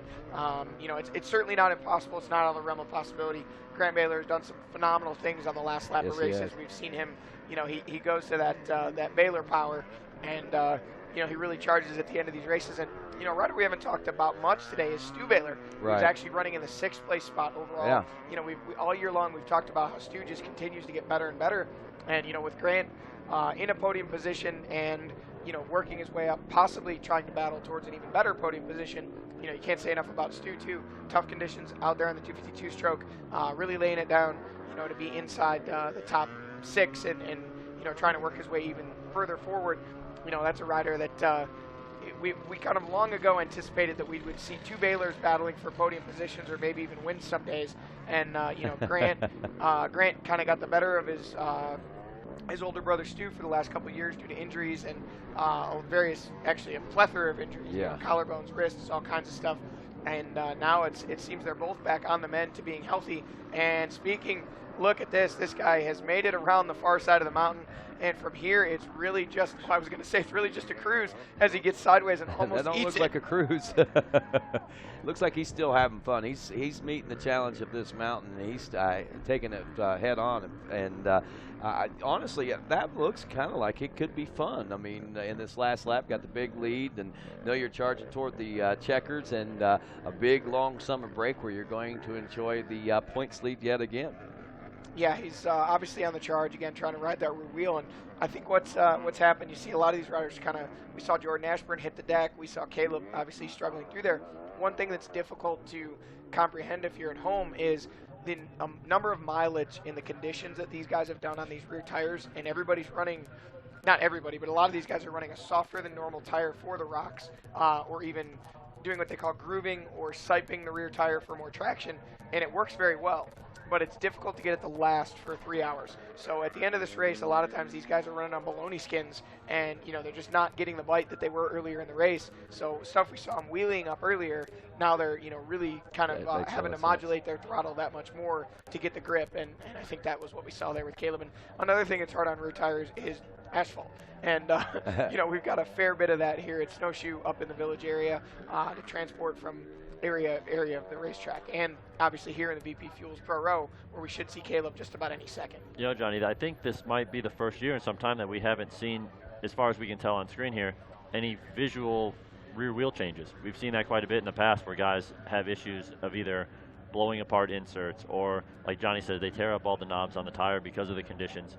But we haven't really seen that today. So either the track is lending itself to better preserving the tires, or these guys have figured it out, or the tire companies have really stepped it up with the new products, and they're getting to last the race. And there is Caleb Russell on screen, working his way through VP Fuels Pro Row. Didn't expect to see him make any stops, and he didn't. Looks kind of relaxed, maybe not charging as hard as he was. Probably got in the boards to tell him that his lead is safe. We still have not seen Trevor Bollinger come by here. This is roughly 3/4 of a mile or so behind where Caleb is there. We see some of the KTM crew members taking a jog over there to wait for Caleb Russell over at the podium. And that's actually a good point, Chris. We did see last year it was a veritable NASCAR or IndyCar pit stop area down in there. We had guys coming in for wheel changes, and they were swapping out wheels just like they were swapping out podium positions. We saw Josh Strang in the pits. We saw I believe Grant Baylor in the pits. We saw, I think at one point, the entire Ampro Yamaha team was in the pits changing out rear wheels. Ricky Russell, again, Josh Strang was another one I believe that we saw that was here. And then Daniel Milner. I mean, these guys were all in here just swapping out rear wheels for either tire or, as you said, flat prevention insert issues. So these guys maybe learned a little bit, maybe changed the setup of their machines to accommodate these terrible, treacherous snowshoe rocks. I can say for me personally, I actually finished yesterday's race with 4 flat tires.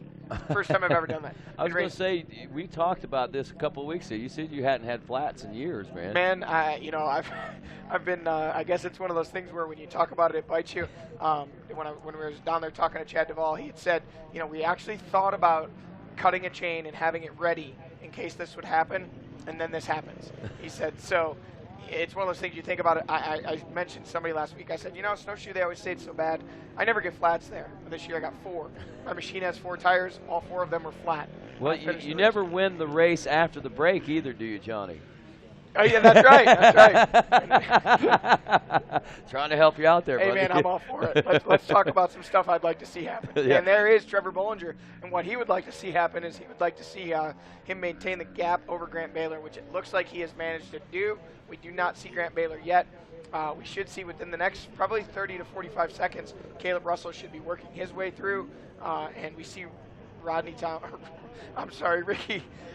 Towery with the checkered flag in hand, ready to wave that for Caleb. And I was going to point out, you notice that he's got the 2 lap board out there as well, Johnny. And the reason for that is those 2 laps, as he's letting them know when they go over to the short side of the mountain, when they come back from that's when they'll get the white flag. They'll go over the long side one more time, then they'll get the checker. So that's why you are seeing what you're seeing with the 2 lap board being shown to these guys instead of a white flag to those guys coming off this side of the mountain.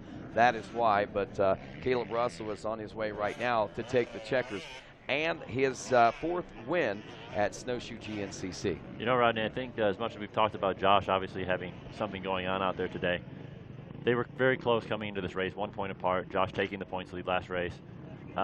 This was going to be a big statement race regardless of what happened, but something we haven't talked about is Caleb winning this race, Josh finishing wherever Josh finishes.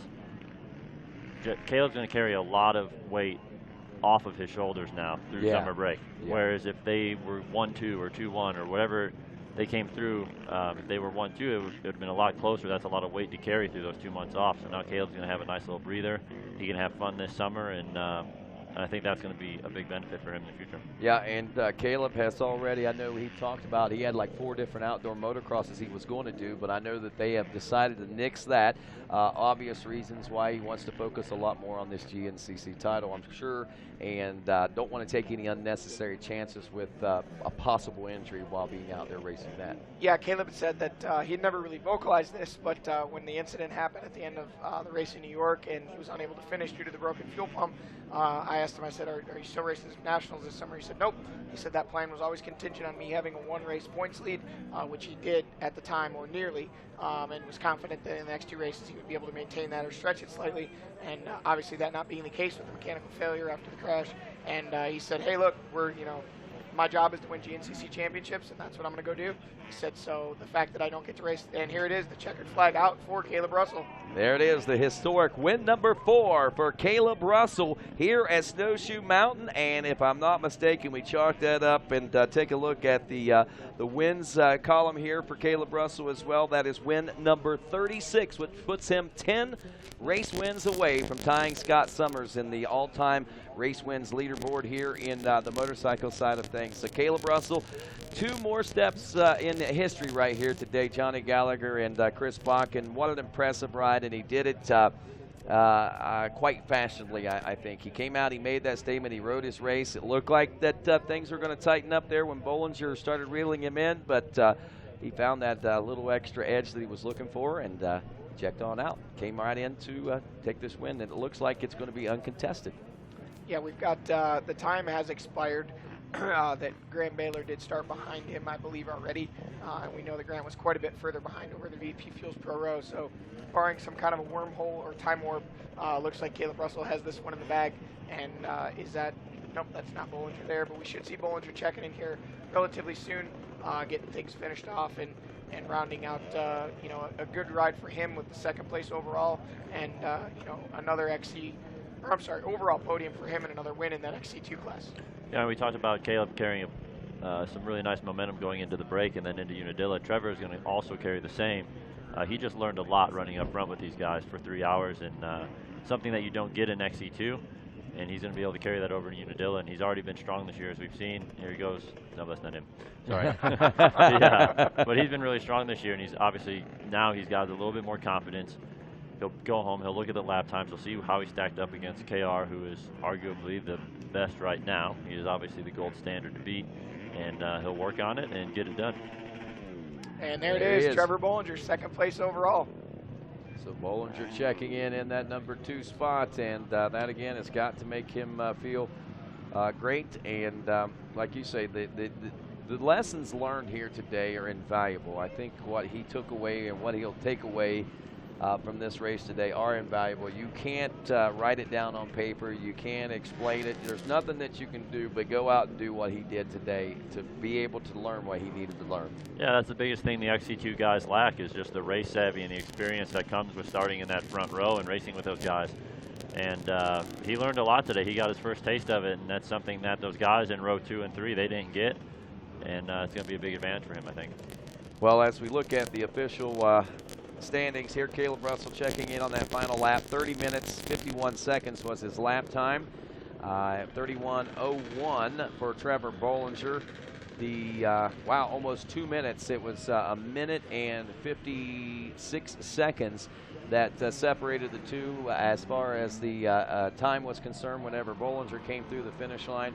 But, you know, the big question was whether or not Baylor was going to be able to make up that time that he needed to make up. He is in the number 3 spot, and Grant Baylor finishes about 2 minutes and 25 seconds back, and you look at it, and honestly, 2:55.13, so a minute, he was still about a minute and 20 seconds or so behind. So not a lot of ground made up on that last lap. And I think, Johnny, you saw that coming there with the short side of the mountain, that he wasn't making up nearly as much time. And regardless, I think that Grant is, you know, backing that up with 2 consecutive podium finishes after coming off of the injury there. He has got to be happy and satisfied heading into this break as well. Surely great momentum for him, you know, coming off of, like we talked about, missing so many races due to that injury. And, you know, it just kind of throws you off your rhythm, throws you off your game. And for him to be able to come out and put it on the box 2 races in a row, a second in New York and third here today and second in XC1, you know, really shows that, you know, he's where he wants to be, where he needs to be. And although maybe this season may not end up points-wise what he was looking for, you know, Grant Baylor needs to be on the podium or wants to be on the podium and certainly wants to get back to where he's winning races or battling for race wins. Boy, Trevor looks to be a little bit spent today. He's not picking those feet up very high right now as he's walking around that motorcycle. He put in a long, hard day on a half-powered motorcycle compared to the guys around him. So. And that's another good point right there. I mean, you know, some people seem to excel on those types, you know, on a smaller bike. But what about the conditions? Would a smaller bike be harder to ride at a race like this? I think it just depends, Ronnie. It depends on the course and the conditions of that day and who's riding it. You know, myself personally, if I got on a 250F out there, I probably wouldn't be able to do a lap. You know, and on the 450, you know, I can be up front, no big deal. But Trevor rides that 250 really well. He just proved it today. And sometimes it would be a little bit of a disadvantage coming up these big long climbs. But obviously the JCR guys, we got the motor tuned in really good, and Trevor put it to work.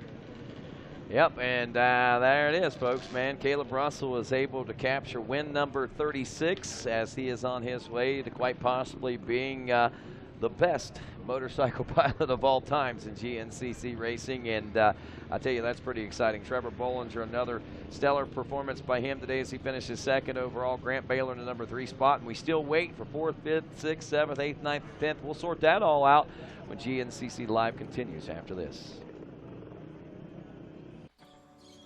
Adventuring. To learn an entirely new vocabulary. Open water, Virabandrasana. The superheater header. The albatross.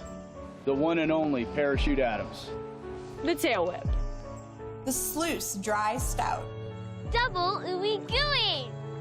Let's listen one more time. Open water Virabandrasana. The albatross. The infamous Parachute Adams. The tail whip. The superheater header. The sluice dry stout. Double, triple, and sometimes quadruple ooey gooeys.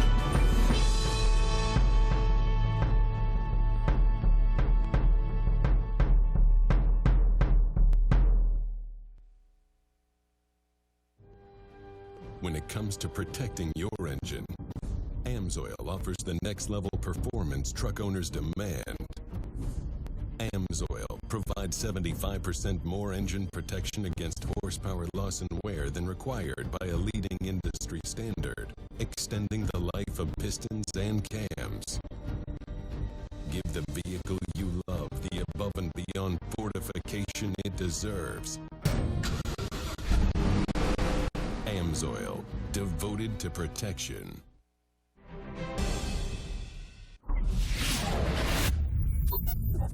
Max's Tires.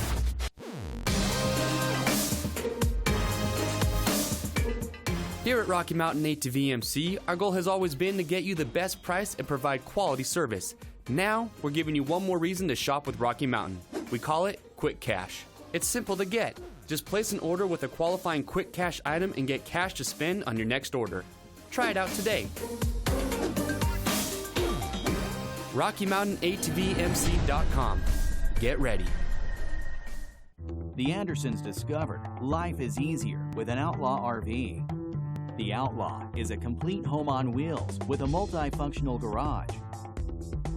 Getting on the road has never been quicker.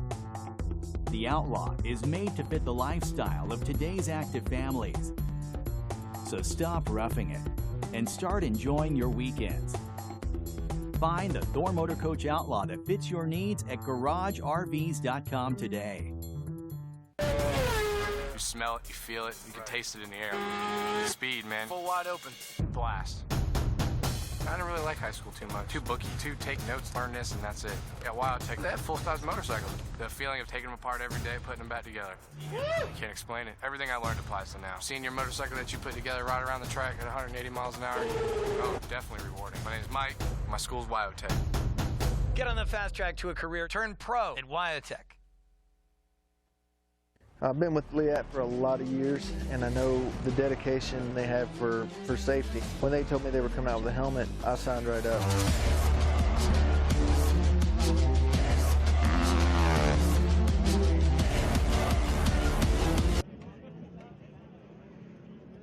And welcome back to GNCC Live from Snowshoe, West Virginia, and the Amsoil Snowshoe GNCC as we celebrate our 10th running and wrapping that up here this weekend, and the 42nd anniversary of what began it all. Of course, our tribute to the Blackwater 100 here at Snowshoe. Hey, I need Alex Friedman to report back to Moto T's ASAP. Alex Friedman, report back to rider registration ASAP.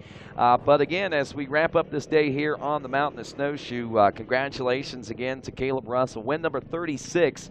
He's second on the all-time wins list there in the motorcycle side of things, and he is one step closer to inching towards Scott Summers' 46th race win, which has been a record that has been held for quite some time on the two-wheel side of things. But Trevor Bollinger, he does it.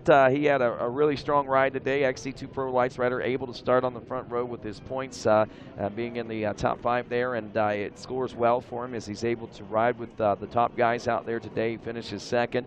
Grant Baylor, who saw his struggles on and off throughout the day, really put the last half of the race push in, which has paid huge dividends for him in the past, and it does it yet again. And Baylor will finish up in the number 3 spot here today, as Jordy Ashburn, who put together a valiant effort as well, will finish up in 4th overall, and he will also be going to be, I think he'll also be celebrating his wedding coming up here in a couple weeks. So congratulations on a top 5 ride here at Snowshoe, and good luck and congratulations on your upcoming wedding as well, Jordan. Craig DeLong, XC2 Pro Light, 2nd place. He is 5th place overall here today.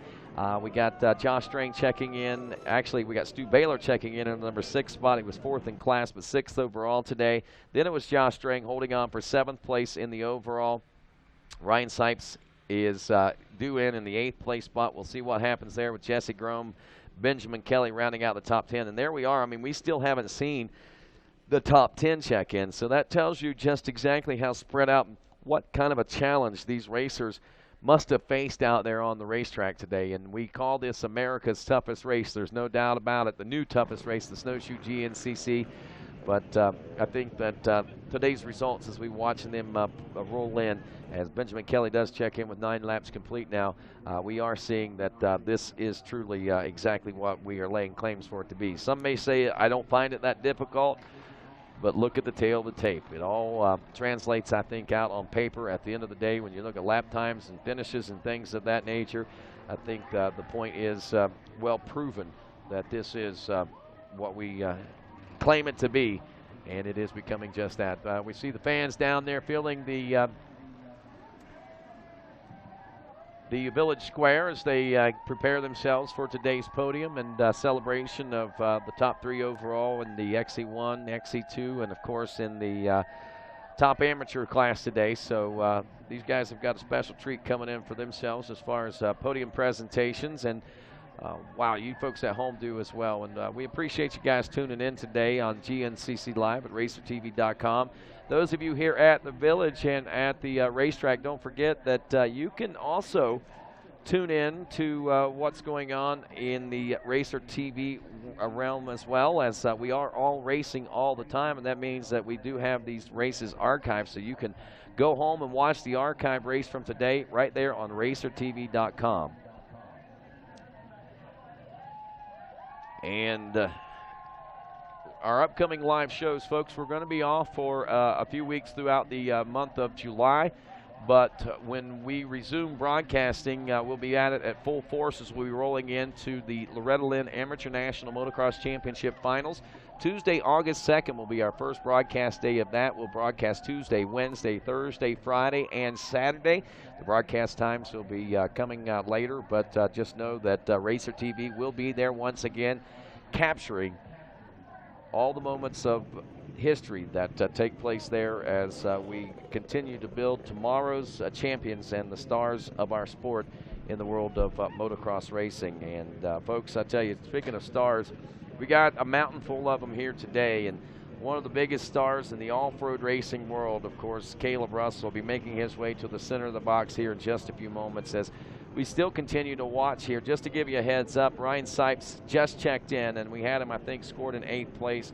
But it looks like 9th or 10th place will be where he ends up in the overall today. Vance Francis was 9th place overall. He's 4th in the XC2 Pro Lights. Benjamin Kelly is 8th overall. He's 3rd in the XC2 Pro Lights, while Josh Strang will take 7th again. Baylor in 6th. DeLong in the 5th place position. He again is 2nd in that XC2 Pro Lights. Ashburn was 4th. Baylor in 3rd. Trevor Bollinger, your winner in the XC2 Pro Lights, 2nd overall. And of course, Caleb Russell taking the win here today. And with that, you can see the beautiful blue skies. Again, folks, we ask for continued prayer support.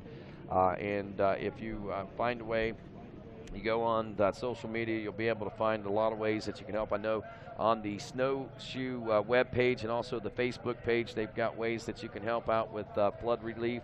We're taking donations, and they're taking donations wanting to raise, well, they're going to donate $10,000, and they're asking the GNCC Racing Nation to step up and donate as well, as we're hoping to get another $10,000 that we can donate to the flood relief in helping some of these victims that this devastating storm hit here in the last few days. Actually, this past Thursday, I believe it was, Thursday night into Friday, it was actually Thursday, all day Thursday into Friday was certainly some rough times, some scary moments, and unfortunately a lot of devastation here in the state of West Virginia. But as we do as true mountaineers in the great state of West Virginia, and I say that as I too am a mountaineer born in the great county of Mingo County here in southern West Virginia in the coal fields. We are certainly proud of what everybody is able to bring, and we're strong people, and being able to come here to this mountain and continue to do what we do in GNCC shows that we are pushing forward here. And speaking of pushing forward, here comes the man himself, Caleb Russell, pushing forward to the center of the box and the top of the podium here as he is celebrating there now, beginning the celebrations. The crowd obviously pretty stoked up with this young man, though he's not a true native of West Virginia. Of course, he has a lot of family ties with the folks at West Virginia, and has spent a lot of time as a youngster growing up in the state of West Virginia, now calling Boonville, North Carolina home. But I know a lot of folks like to adopt Caleb as a West Virginian and a mountaineer, and by golly, I'm sure he's real doggone proud about that as well. And we're going to be heading down to the podium with Megawatt Matt Watson here in just a few moments, who is going to have a word with our top finishers here today to find out well, what it was like from their perspective. We saw what we saw. We speculated on a lot of things. We'll get the whole story and the answer to maybe some of the questions that we may have had. when we talk to these guys here in a moment. Bollinger making his way up onto the podium now, so we just about got this podium completed. And once it is up there, we're going to be throwing things down to Megawatt, as we said, as the celebrations will begin. I want to say thanks to everybody for tuning in, and hope that you guys are watching and keeping up to date. And not only that, but also social media and letting folks know that these things are on and have been on live and in our archive, and encourage people to come over and watch. And again, anytime you want to catch any of the previous stuff from even years ago, go check out RacerTV.com. And let's go check out the podium with Megawatt Matt Watson now, as he is readying himself for the celebrations here at Snowshoe inside the village.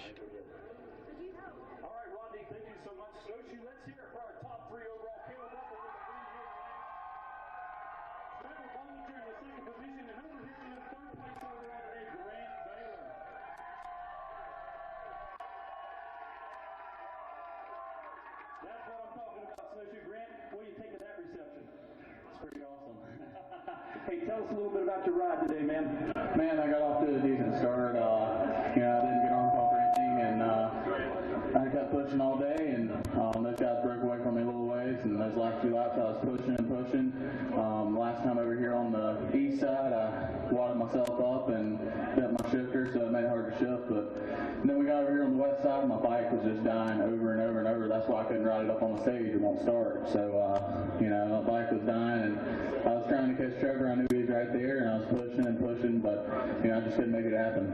I know one thing, it was an amazing effort. You're up here on the podium at America's Toughest Race. I know you got some people you want to say thanks to. Yeah, for sure. My mechanic, my mom and dad, the whole NFAB Amper Yamaha team, FMF, CD Foods, Kenda Tires. My tires are looking up awesome all day. Carp Sport, Atlas neck braces, Asterisk knee braces, Cycra,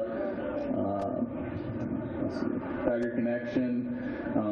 You know, everybody out there cheering me on, my girlfriend, friends, family, you know, just everybody out there pointing me lines. I had everybody from all the other teams point me lines, which is awesome, and you know, I just can't thank everybody enough for cheering me on and getting me up here. Awesome. Snowshoe, let's hear it for third place in that Grant Baylor. Over here in the number 2 position, second place overall on an XC2 bike on a 250 machine. Snowshoe, give it up for Trevor Bollinger. TV10, you and Easy E, you guys told me on Thursday night, you said, man, we came here to win. We can come here to win XC2, but we came here to win the mountain, and man, you came so close today. Yeah, that's always the goal, and I got off to a good start. I was second behind Caleb, and he kind of put a little gap on me, and you know, I was dealing with arm pump, and when Thad called me and him kind of hooked up, and we called back up, and Thad hit a rock or something and bent his chain guide, and once I got back around him, Caleb was gone, and they kept telling me it was 8 to 10 seconds, and then the last 3 laps, I think he pulled it out pretty good. But you know, I was glad to run with him for a while, and you know, I learned a lot, and you know, I think I want to carry it over in the next year. And yeah, I can't thank the whole team, Johnny, Eric. My bike was great. My grandpa, my dad, my uncle, all my family for coming here and helping me. 100% goggles, they were awesome today. Max's tires were working out great. Fly racing. Anyone else I forgot? Thanks. There you have it, Trevor Bollinger, TV10 in the second place overall today on the mountain. And here he is, your defending champion, Caleb Russell, with 4 wins in a row here at Snowshoe. Make some noise, Snowshoe Mountain. Hey, Caleb, I think they're a little pumped, bud. Yeah, they're, you know, it's been good. It's, especially the last 4 years, obviously, winning.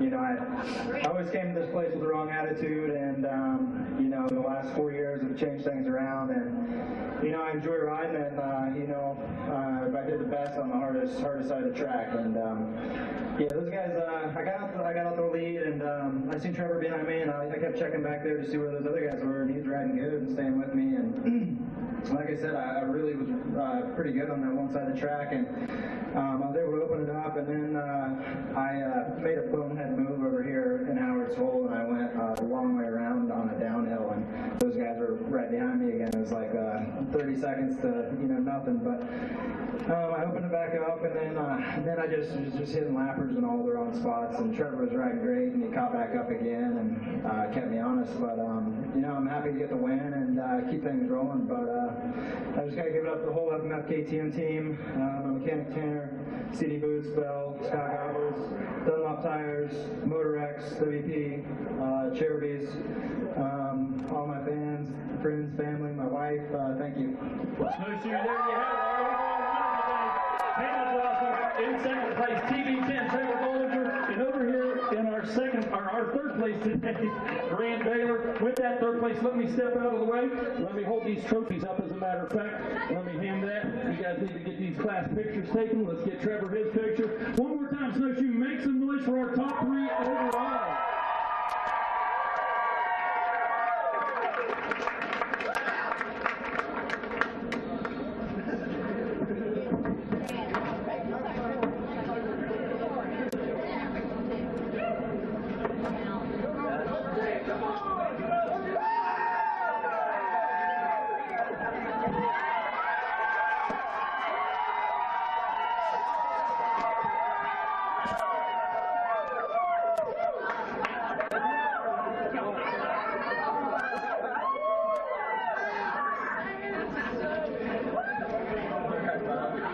Dude, what the hell are you supposed to do when that happens?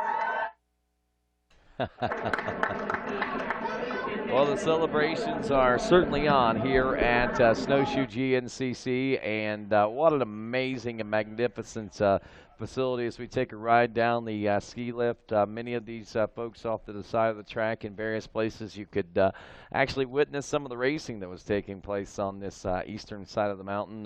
They went down, of course, down to Silver, down to the big lake down there, and what a beautiful, beautiful ride down that side of the mountain. There's no doubt about it, affording you a lot of great opportunities. Down here, once down there, you can go find Howard's Hole and do a lot of other crazy things and keep up with a lot of great racing action as well. But right now, we are resetting the podium here in just a moment, and of course, we'll be talking with our XC2 Pro Lights class riders and winners, and we'll also be talking with some top amateurs. GNCC Racing Live will continue right after this. Adventuring, to learn an entirely new vocabulary. Open water, Virabandrasana. The superheater header. The Albatross. The one and only Parachute Adams. The tail whip. The sluice dry stout. Double ooey gooey. Let's listen one more time. Open water Virabadrasana. The Albatross. The infamous Parachute Adams. The tail whip. The superheater header. The sluice dry stout. Double, triple, and sometimes quadruple ooey gooeys.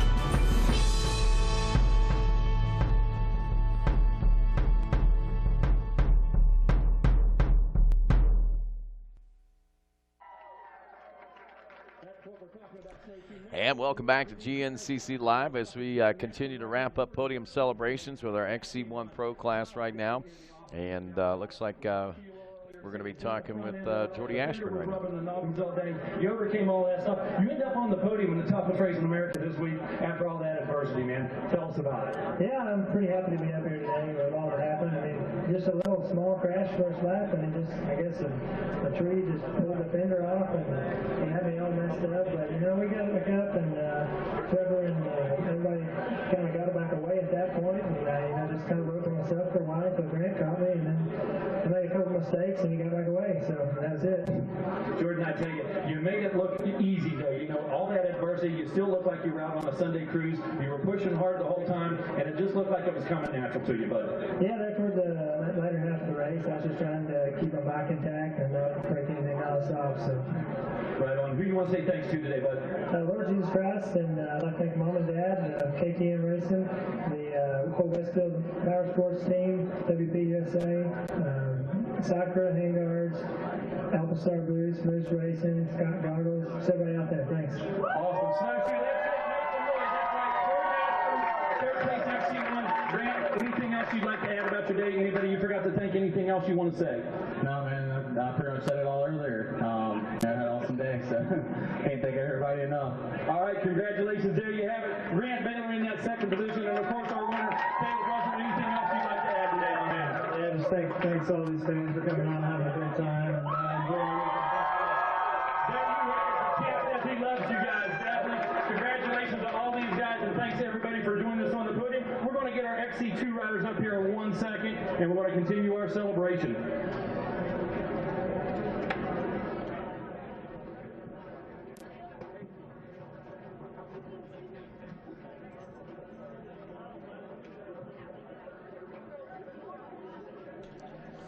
Well, as we wrap up the XC1 Pro Podium right now, Megawatt said it, we are going to reset the podium with the XC2 Pro lights. This gives us an opportunity to say congratulations in our How Do You GNCC live contest. Of course, Perry_544 is watching it on, looks like his computer. And looks like he's watching Howard's Hole at this particular point, as a matter of fact. But the important thing is, as he played along today, he hashtag GNCC Live in our Instagram photo contest, and he picked himself up a Moto Tees event t-shirt featuring Lane Michael, West Virginia's own, right here from our good friends at Moto Tees. Also, don't forget you can check out mototees.com for your chance to pick one up. Our Amsoil Twitter contest winner, my snowshoe picks, Caleb Russell, Trevor Bollinger, and Josh Strang. Got 2 of the 3, and that's Jules Vestal. Congratulations to Jules Vestal, and she hashtagged that GNCC Live as well. And she'll be getting $250 in sweet, sweet Amsoil product. As we'll be heading down to the podium now for another celebration. This for the XC2 Pro Lights. All right, third place today, Benjamin Kelly. Ben, tell us a little bit about that ride, man. Amazing here at America's Toughest Race today. You end up on the podium. yeah, it was pretty gnarly out there. The start was fun, and then I lost everyone on my line on the kart roads, and the line behind me caught me. And we got in the woods, and somehow we got off course. We took the wrong turn, and we were all wondering where the heck the course was. We were going the wrong way, asking the course workers, and I just turned around, went back down the trail, and finally got on, and just made my way through everyone that passed me, and just kept doing my best, and it was fun. Awesome. How'd the bike work today? My bike was awesome. My GTR suspension, I could just stand up, lean back, and go over the rocks like nothing. Well, I know one thing. Amazing feat, man. Third place in our XC2. I know you have a bunch of people that helped out, and you definitely want to say thank you, too. Yeah, definitely. I want to thank my mom and dad, Ross Morgan, Trail Jesters, Jill Trepanier for GTR suspension, MSR, everyone over there that's helping out this year, Bulletproof Design, Scott Goggles, P3 Carbon, Spectra Oils, Magical Go-Go, everyone else, Arai Helmets, Hellion Designs, anyone I've forgotten, thanks. Great job. Let's hear it. Benjamin Kelly, third place today. Over here in the number 2 spot, Craig DeLong. Craig, man, oh man. What a day, huh? Oh yeah, what a day. Tell us a little bit about how it went down, man. I got a good start, and just a good group of people, and was following Thad, and then Grant got around me, and then just hung with them, because I know, once you stay with them and you get their pace, and it makes it a little bit easier. So just stayed with them as long as I could, and then kind of distanced ourselves. I was with Strang, and he ended up going down, and I was with Sipes for a little bit, and then just kept chugging along, and then just brought it into the finish. You know, it's impossible for us to see the whole track on the monitor, but I tell you, it almost looked like a flawless ride for you, man. Yeah, I didn't have any big mistakes, just you can bury it in a second down the Howard's Hole, or you can do something stupid on the fire road. So smooth and consistent is a big thing here, and that's what I'm pretty good at. You know, we use survival as a term all the time in snowshoe. You got to survive the body, the bike, the whole deal. So you know what? You're here. You got a great finish, second place XC2. Who else you want to say thanks to, bud? I can't thank the whole Coastal team enough. Scott, Barry, Hawk, Aftermath MSR Pro Taper, 100% goggles, IMS gas tanks, Bellray oils, that guy right there pointing at him, and GNCC Concepts, Super B, Stuck MX, Garnet boots, Dunlop tires were great, Cherby's handguards, my mom, my dad, my brother, Angelina, Husqvarna, and all the fans out there, they're awesome. Awesome job, Craig. The long list here at you guys, second place. Back over here one more time for our winner. XC2, first place. Overall, second place. Trevor, anything else you want to add? Anybody else you want to thank? No, just the whole team. I can't thank them enough. There's not another team I want to be on, and everyone is running around, pointing me lines, and all the fans. You guys are great. It was awesome. Anybody else you want to thank? No, that's it. Right on, Trevor. Congratulations. First place, XC1. Second place, XC2. Second place overall today, Trevor Bollinger. Grab that bottle right there, man. You know exactly what to do with that. Well, there you go. It's a double celebration there for Trevor Bollinger. He takes second overall here today and the win in the XC2 Pro Lights class. And some great memories he'll be able to take away from here at Snowshoe Mountain Resort. We want to remind you folks that our next GNCC race will not be until September 10th and 11th. That'll be after the summer break. Of course, heading into the summer break right now, we'll take the rest of June off, as well as all of July and August, and resume a little over a week and a half, I guess, about a week and a half into September. With that, we've still got our top amateurs we're going to be talking to, and we'll have Johnny Gallagher back for that, and we'll be back with that right here on GNCC Live after this. When it comes to guarding your engine, Amsoil offers the next level performance enthusiast demand. Amsoil provides 75% more engine protection against horsepower loss and wear than required by a leading industry standard, extending the life of pistons and cams. Give the vehicle you love the above and beyond protection it deserves. Amsoil, devoted to protection.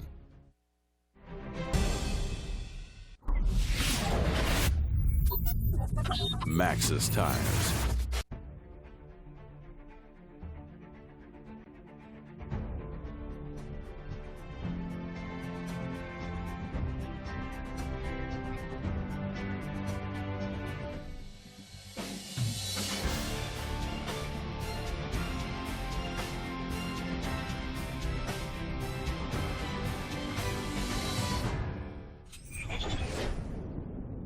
CST Tires.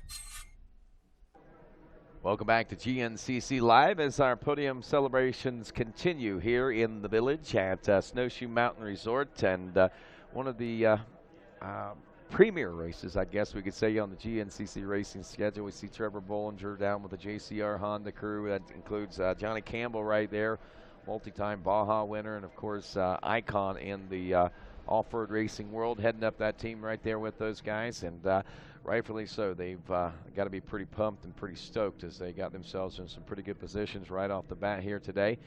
We are right now, I believe, setting the stage for the top amateurs. And one thing I will point out, I know that it quite possibly could have been a little bit of a delay to get those guys. I know Johnny Gallagher trying to sort out who those top amateurs are with these time adjustments and things like that, but looks like, if I'm looking at this right, we got Alex Teagarden, who's going to take another one of the top amateur overalls. Then second place in the top amateur would be four-stroke A Lights, like Leonard, if I'm looking at this right. And 250A Bike, second place, Chris Vendetti, would then be your third place overall in the top amateurs. Of course, we'll see what the official results are on that. That's a quick scan from my perspective there. It looks like we got these guys getting ready to head on up there here in just a moment. Again, folks, just don't want to remind you, don't forget Snowshoe Mountain Resort, not only a great ski resort, but they have a lot of summertime activities going on here, and you can check it out for yourself on their, on their Facebook page and on their website as well. Johnny Gallagher making his way up right now, and we're going to hand things off to this young man and let him congratulate these young men on their great accomplishments here today.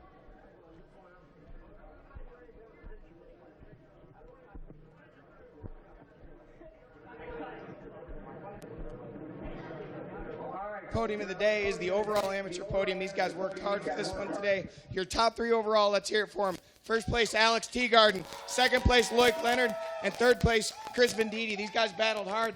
Alex, you won the 258 class today. Loic won the 4-stroke A class. And second in the 258 class was Chris Venditti. We're going to start off with you here. Chris, third overall today. I see you got your sponsors list. We'll get to that in a minute. But how was that one, man? America's toughest race. Did it live up to the name? It definitely lived up to the name. I washed it out 3 times on the first lap, and Alex got away from me. And, you know, I kept putting my head down and pushing, and I had a good battle going on with Sean Benhart and JoJo Baldwin, and we all were going back and forth for most of the race. And I guess I've been training really hard, and, you know, that last lap was where I really excelled. And I started getting used to the track and started finding my lines, and I finally found the groove, but it took too long to find it, and by that time, he was already gone. Well, you said you washed out twice. I'm going to go ahead and correct you. He actually washed out at least 3 times because I saw you do it in the scoring tent at the finish. Yeah, I think you knew you were that close on uncorrected time. You knew it was important. You were pushing for every single second, and that shows the dedication you had out there today. To ride through those conditions the way you did it, to still be charging at the end, says a lot about not only your training but also your determination. And I know that your determination is matched by some of these guys out here that are cheering for you. Why don't you tell us who it is that helps you get here? I got to give a big thanks to the man above for keeping me safe, and my mom and dad. They've been with me forever, and got to thank Ape Graphics, Triangle Cycles, Boy Scene, Flow Motorsports, Fly, ASV Levers, Bars Competition, Miami Bike Shop, Moto Host, Scott Goggles, 6D Helmets, Engine Ice, Cleanworks, Factory Connection, TM Designs, FMF, Carb Sport, and Jason Rains. Let's hear it, Snowshoe. Third overall, Chris Venditti, second in the 258 class. We're going to work our way down here to a guy that, for a part-time GNCC racer, is becoming a full-time fixture on our overall podium. 2 weeks ago in New York, you were up there. You're up here again with us this weekend. Loic Leonard winning the 4-stroke A lights class, second overall amateur. You were up here on the podium last year. You must really like this place, huh? Oh, yeah, that place is just amazing with all the rocks and everything. Just it looks a lot more like home than most of the races. We don't have a lot of hard pack like we had 2 weeks ago. So just definitely a lot more in my element here. Well, you know, we got to talk with you about 2 weeks ago. We talked about the fact that you're going to school right now, so you're here on a part-time basis when you have the time, when the funds are available. Up here on the podium again this weekend, this is a big statement for the sponsors at home and anybody here in the States that says, hey, we want a guy that can get up on that overall amateur podium or contend for wins in the XC2 class. And is that kind of the ultimate goal to try and work your way up through the ranks, or is it still just a part-time fun thing? No, it's definitely a goal in the next 1 or 2 years. I've been full-time in university for the last 3 or 4 years, just trying to get my degree in mechanical engineering. So the next spring I'll be off with the paper and all good. So I really hope to be able to just come down here, find some good sponsors. If anyone is interested, I would really be happy to come down and have a ride for the whole GNCC series the next year or the year after that. Just it's always been the dream and the goal, just finish school and then just hit the GNCCs and try to step up here on the XC2 podium. Well, I'll tell you what, you're out here grinding. Anybody watching at home, if you got a company you want to sponsor Loic, or anybody here this weekend, any of the teams over there in the pro row that are looking for a guy that's a hard worker, he's proven it over the last year being on the podium here 2 weeks ago in New York. And I'm sure you got a lot of people currently that are helping you out to get down here. We'll give you a chance to thank those now. Yeah, just all my sponsors from Canada. First, Honda. They've been a great help for the last 3 years. Moto de Charme, Evo Suspension. Just Gaggiano is just a master with the suspension, and it was so important here today. Tri-Conti Stainless, Aldo Racing, FXR gear, Atlas braces, 100% goggle, FXR. Just said that. Forma boots, the Family Glove, MD Distribution, IMS Tanks, TM Design Works, Pro Taper. Just everybody. I'm probably forgetting someone. Enduro Engineering, LRP.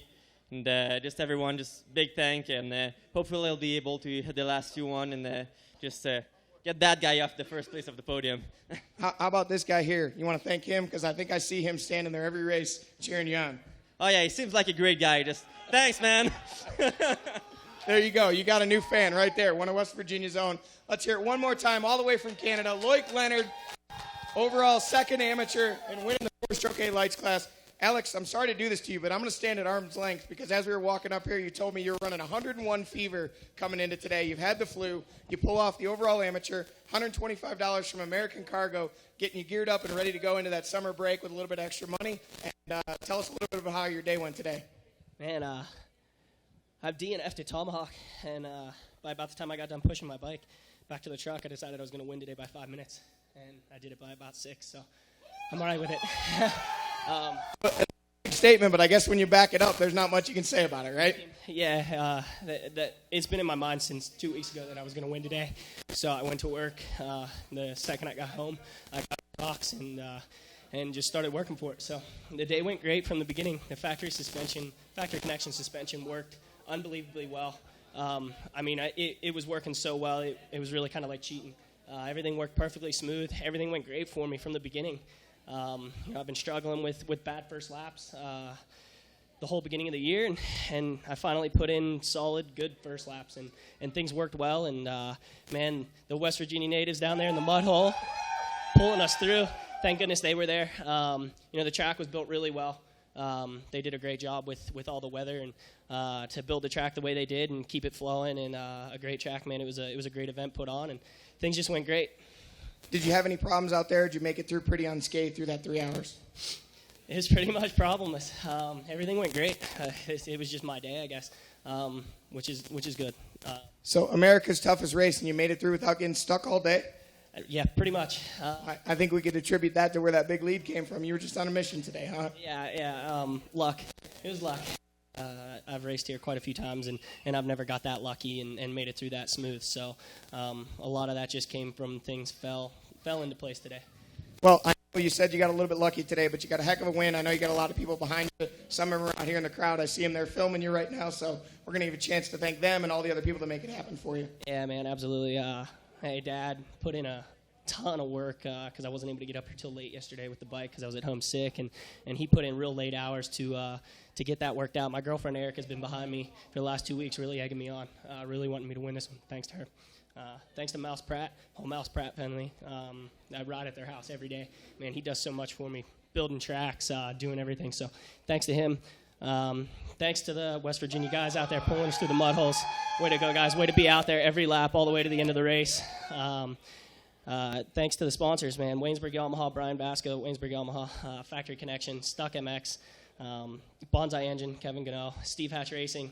If you want to get better at riding, talk to that man. He's done wonders for me this year. So, man, anybody else that I'm forgetting right now, FMF, thanks, guys. Thanks for everybody. Couldn't do without you. Thank you.